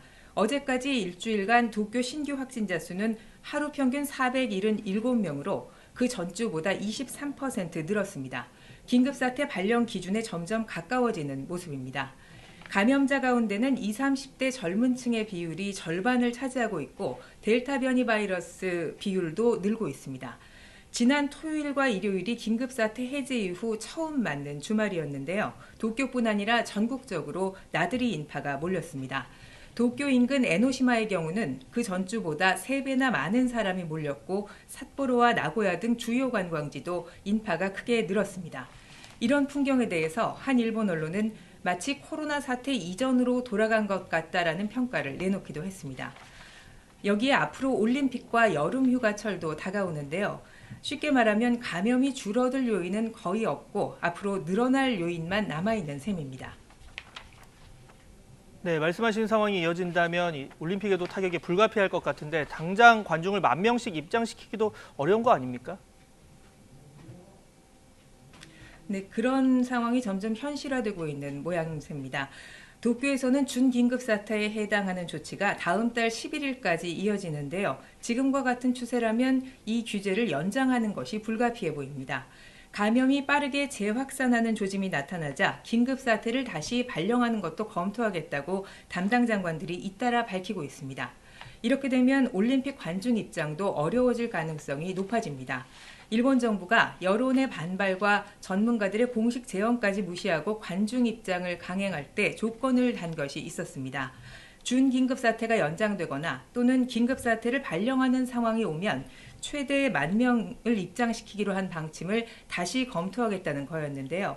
하시모토 조직위원장도 지난주 기자회견에서 시시각각 감염 상황이 변하고 있는 만큼 무관중을 포함해서 어떤 상황에도 대응할 수 있도록 할 것이라고 밝혔습니다. IOC 최고참위원이죠. 딕 파운드 위원은 지난 5월 일본 언론과의 인터뷰에서 올림픽 관객의 99%는 TV로 본다면서 입장 여부에 연연하지 않겠다는 뜻을 밝힌 적도 있습니다. TV 중계만 할 수 있으면 중계권료를 받는데 문제가 없기 때문에 IOC도 감염 상황을 이유로 한 무관중 개최에 반대하지는 않을 것으로 보입니다.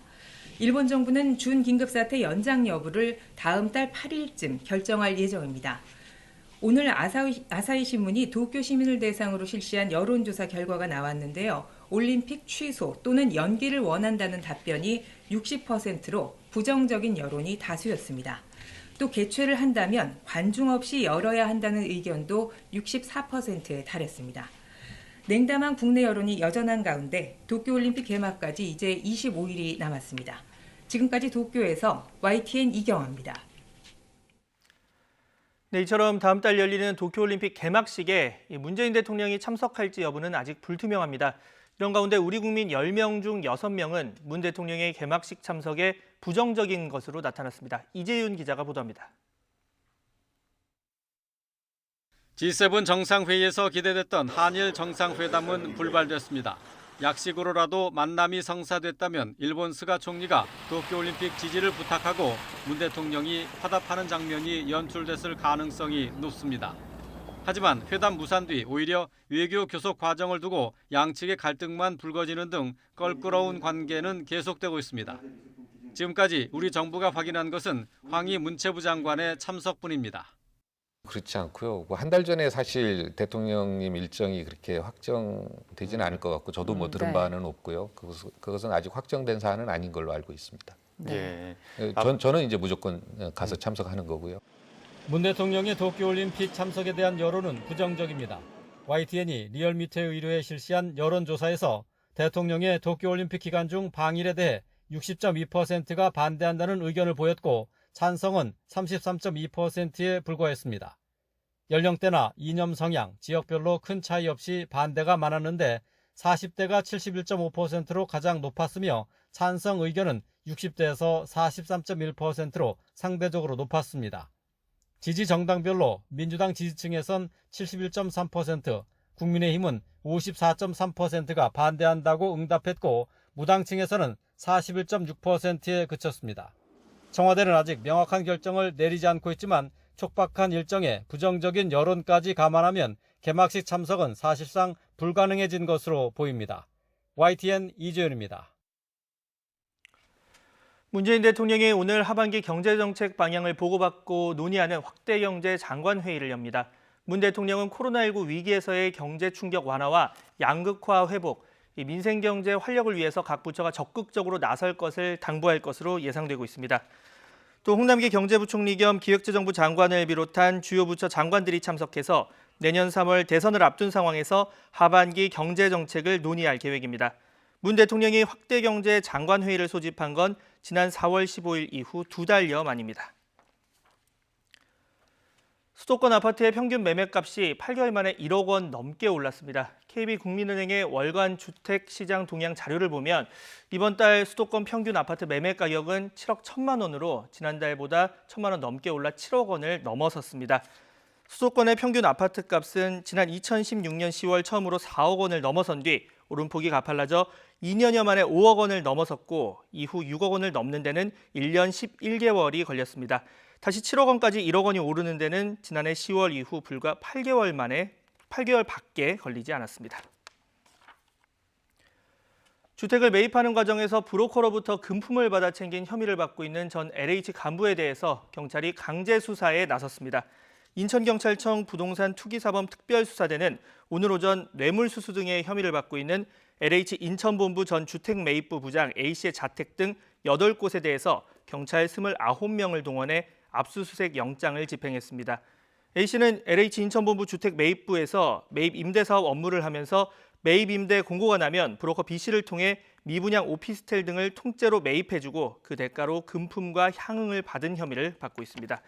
LH는 지난달 말 A씨를 인천 논현경찰서에 수사 의뢰했고 경찰은 사안이 중대하다고 보고 인천경찰청 부동산 투기사범 특별수사대에 사건을 넘겼습니다.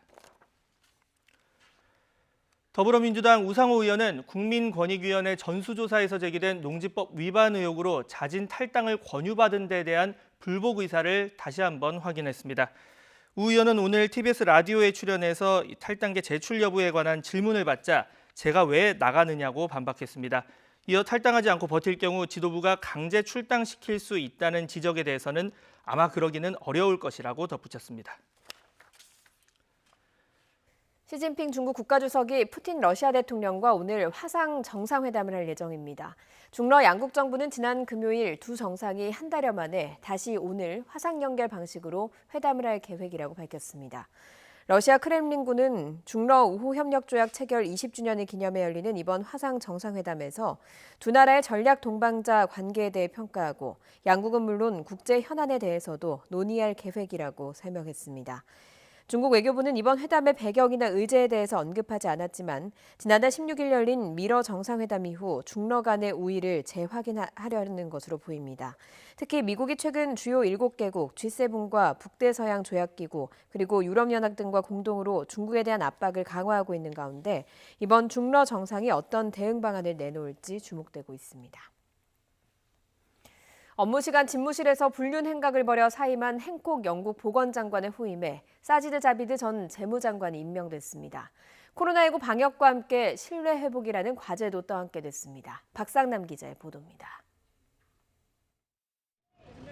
행콕 장관의 일탈에 가장 분노한 이들은 코로나19 희생자 가족들입니다. 한 집에 살지 않으면 부모조차도 안아볼 수 없었던 시기에 업무 시간에 불륜 행각을 벌이며 버젓이 코로나19 방역 규정을 어긴 것으로 드러났기 때문입니다. We've done what we've been asked to do.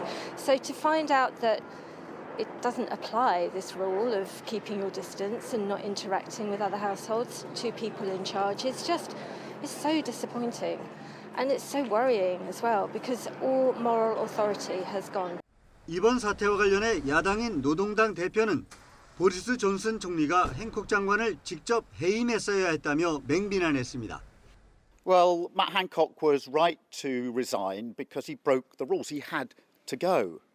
But the Prime Minister should have sacked him. Yet again, Boris Johnson was too slow, too weak and didn't show the leadership that was needed.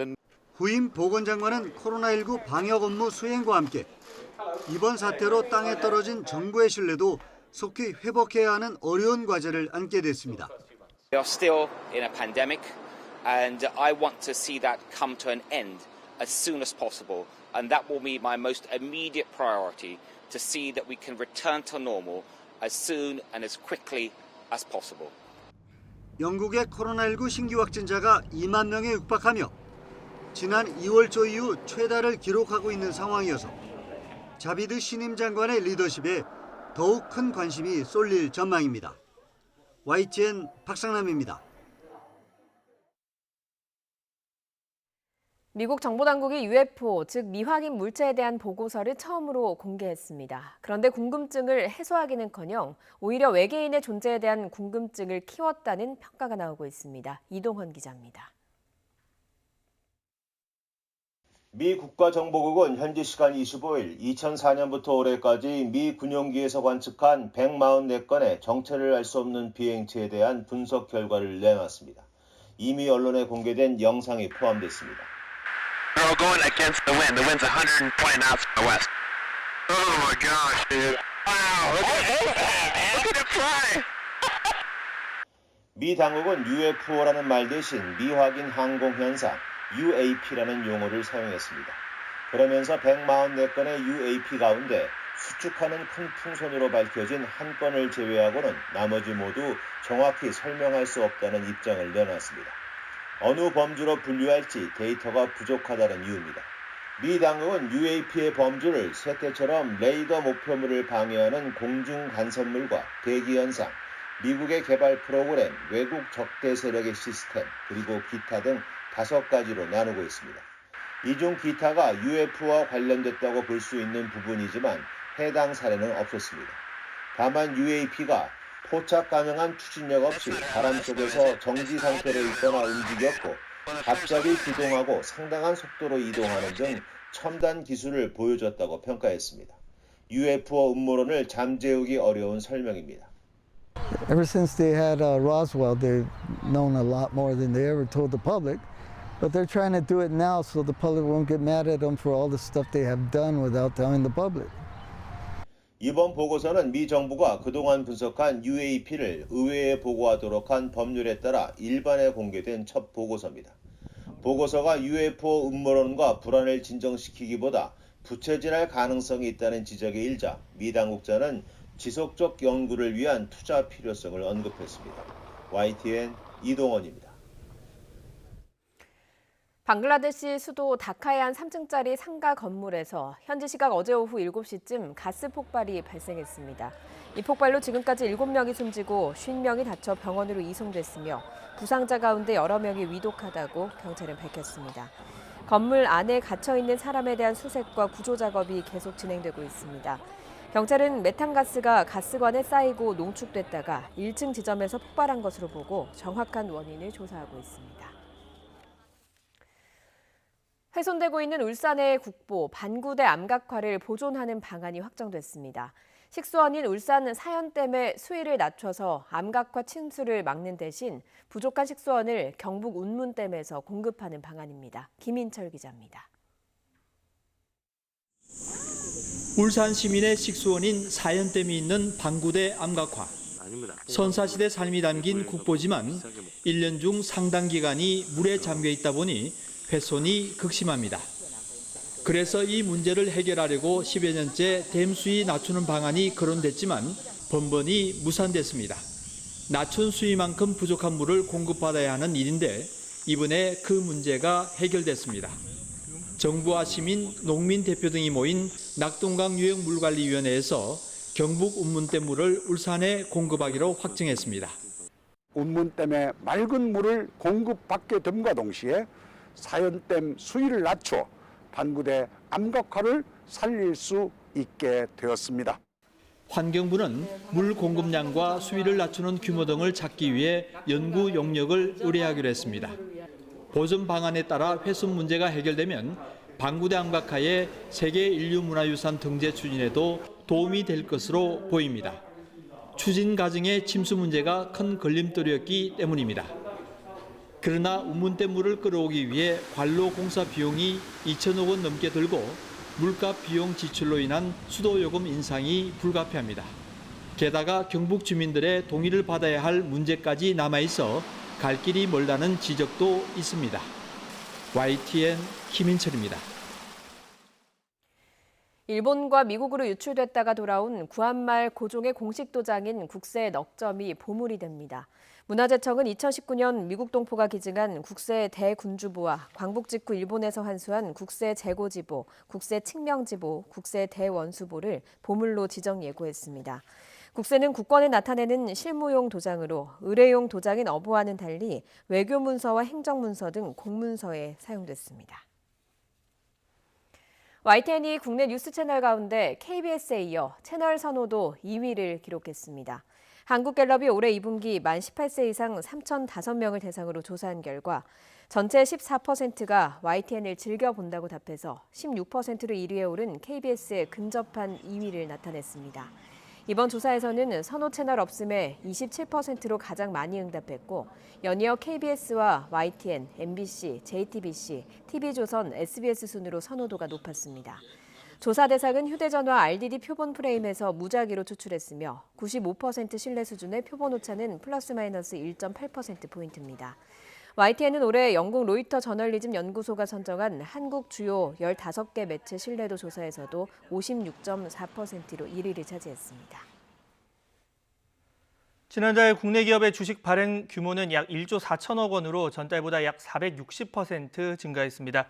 금융감독원에 따르면 국내 기업의 5월 주식 발행은 1조 4,014억 원으로 전달 2,504억 원보다 459.7% 증가했습니다. 이는 기업 공개 IPO의 건수와 금액이 대폭 늘었기 때문입니다. 지난달 IPO는 1조 2,685억 원으로 전달보다 1,152.2% 증가했으며 SKIET를 비롯해서 제주 맥주 등 코스피 3건, 코스닥 9건이 있었습니다. 기업 회생 절차를 밟고 있는 쌍용차가 매각 공고를 내고 새로운 주인 찾기에 나섰습니다. 다음 달까지 인수의향서와 비밀유지 확약서를 받은 뒤 심사를 통과한 후보를 대상으로 오는 8월 예비 실사를 진행하게 됩니다. 쌍용차는 9월 말 우선 협상 대상자를 선정해 10월 말에 가격 협상을 벌인다는 계획입니다. 전동 킥보드 등 개인형 이동장치 안전규제를 강화한 개정 도로교통법이 시행된 뒤 한 달 동안 2,000건 넘는 위반 사례가 적발된 것으로 나타났습니다. 국민의힘 권영세 의원실이 경찰청에서 받은 자료를 보면 지난달 13일부터 지난 15일까지 개인형 이동장치 관련 법규 위반 통고 처분은 2,245건인 것으로 집계됐습니다. 범칙금 부과 액수는 8,463만 원으로 위반 행위별로 보면 안전모를 쓰지 않은 경우가 1,765건으로 가장 많았고 음주운전과 신호위반, 보도통행이 뒤를 이었습니다. 국내 최고 권위의 남자 골프 대회 한국 오픈에서 호주 교포 이준석 선수가 코리안 투어 첫 우승을 차지했습니다. 여자 골프에서도 무명의 신데렐라 임진희가 탄생했습니다. 조은지 기자입니다. 모두가 숨죽인 순간 홀컵에 떨어지는 공. 이준석의 18번 홀 버디 기회가 그대로 챔피언 퍼트가 됐습니다. 15살 때 호주로 골프 유학을 떠난 교포 이준석이 코리안 투어 첫 우승을 차지하고 우승 상금 4억 원을 지었습니다. 4라운드를 단독 선두로 출발한 이준석 한때 공동 3위까지 떨어졌지만 13번 홀 긴 버디를 잡아내며 기사회생했습니다. 파3 16번 홀에서 한타를 잃고는 흔들리는 대신 다음 홀 10m 넘는 롱 버디로 다시 우승 불씨를 이어갔습니다. 파5 마지막 18번 홀에 공동 선두로 선 챔피언조 3명. 만 19살 김주형 티샷이 오비가 됐고 박은신이 파에 그친 사이 이준석은 신들린 퍼트로 살얼음판 명품 승부에 마침표를 찍었습니다. 제가 본 대로 믿고만 치면은 무조건 들어갈 거라고 저는 믿고 쳤습니다. 주원이 좋아야 아빠 해냈다. 해냈다. 멋있다. KLPGA 투어에선 무명의 임진희가 신데렐라가 됐습니다. 17번 홀 또 마지막 18번 홀. 행운이 따른 버디를 잇따라 잡는 등 마지막 날 6타를 줄이면서 생애 첫 우승을 차지했습니다. 아빠한테 죄송하고 엄마한테 감사하는 마음으로 지내고 있어요. 더 많은 우승으로 열심히 해보겠습니다. 박현경이 3주 연속 준우승에 머물렀고 턱걸이로 컷을 통과했던 장하나는 마지막 날 63타 코스 레코드 타이를 세우며 역시 공동 2위에 올랐습니다. YTN 조은지입니다. 오늘 아침 수도권 지역을 중심으로 강하게 쏟아졌던 소나기는 다소 약해졌습니다. 따라서 인천과 경기도 광명시에 내려졌던 호우특보는 모두 해제가 되는데요. 다만 대기 불안정이 심해지면서 내륙 곳곳으로 소나기가 내리는 지역이 늘어나고 있습니다. 오늘 밤까지 어제보다 많은 양의 소나기가 내리겠고요. 일부 지역에서는 시간당 30mm 안팎의 국지성 호우가 쏟아지는 곳도 있겠습니다. 기습적으로 쏟아지는 강한 소나기에 대비해서 오늘도 우산을 꼭 챙겨 다니시기 바랍니다. 현재 내륙 곳곳으로 산발적인 소나기 구름이 발달하면서 약한 소나기가 내리는 곳이 있습니다. 충남 서천에는 시간당 15mm 이상의 소나기가 집중되고 있는데요. 낮 동안 소나기 구름이 강하게 발달하면서 내리는 양은 꽤 많겠습니다. 오늘 중부와 호남, 영남 서부 내륙에 10에서 60mm로 지역 간의 강수차가 무척 크겠습니다. 오늘 서쪽 지역은 기온이 30도 안팎까지 올라서 후텁지근하겠습니다. 서울 29도, 대전과 광주 30도, 대구 28도로 예상됩니다. 다만 선선한 동풍이 부는 동해안 지방은 강릉과 포항이 24도에 머물겠습니다. 모레까지 내륙 곳곳에 소나기가 자주 내리겠습니다. 올해 장마는 목요일 밤부터 금요일 사이 제주도부터 시작되겠고요. 주말과 휴일 사이에는 내륙도 점차 장마권에 들 것으로 전망됩니다. 오늘도 대기 불안정이 심해지면서 내륙 곳곳에 우박과 함께 또 벼락이 내리치는 곳이 있겠습니다. 시설물 피해와 또 농작물 피해가 발생하지 않도록 각별히 주의해 주시기 바랍니다. 지금까지 평화의 공원에서 YTN 홍나실입니다. 이상으로 월요일 뉴스앤이슈 마칩니다. 잠시 뒤 더 뉴스가 이어집니다. 함께해 주신 여러분 고맙습니다.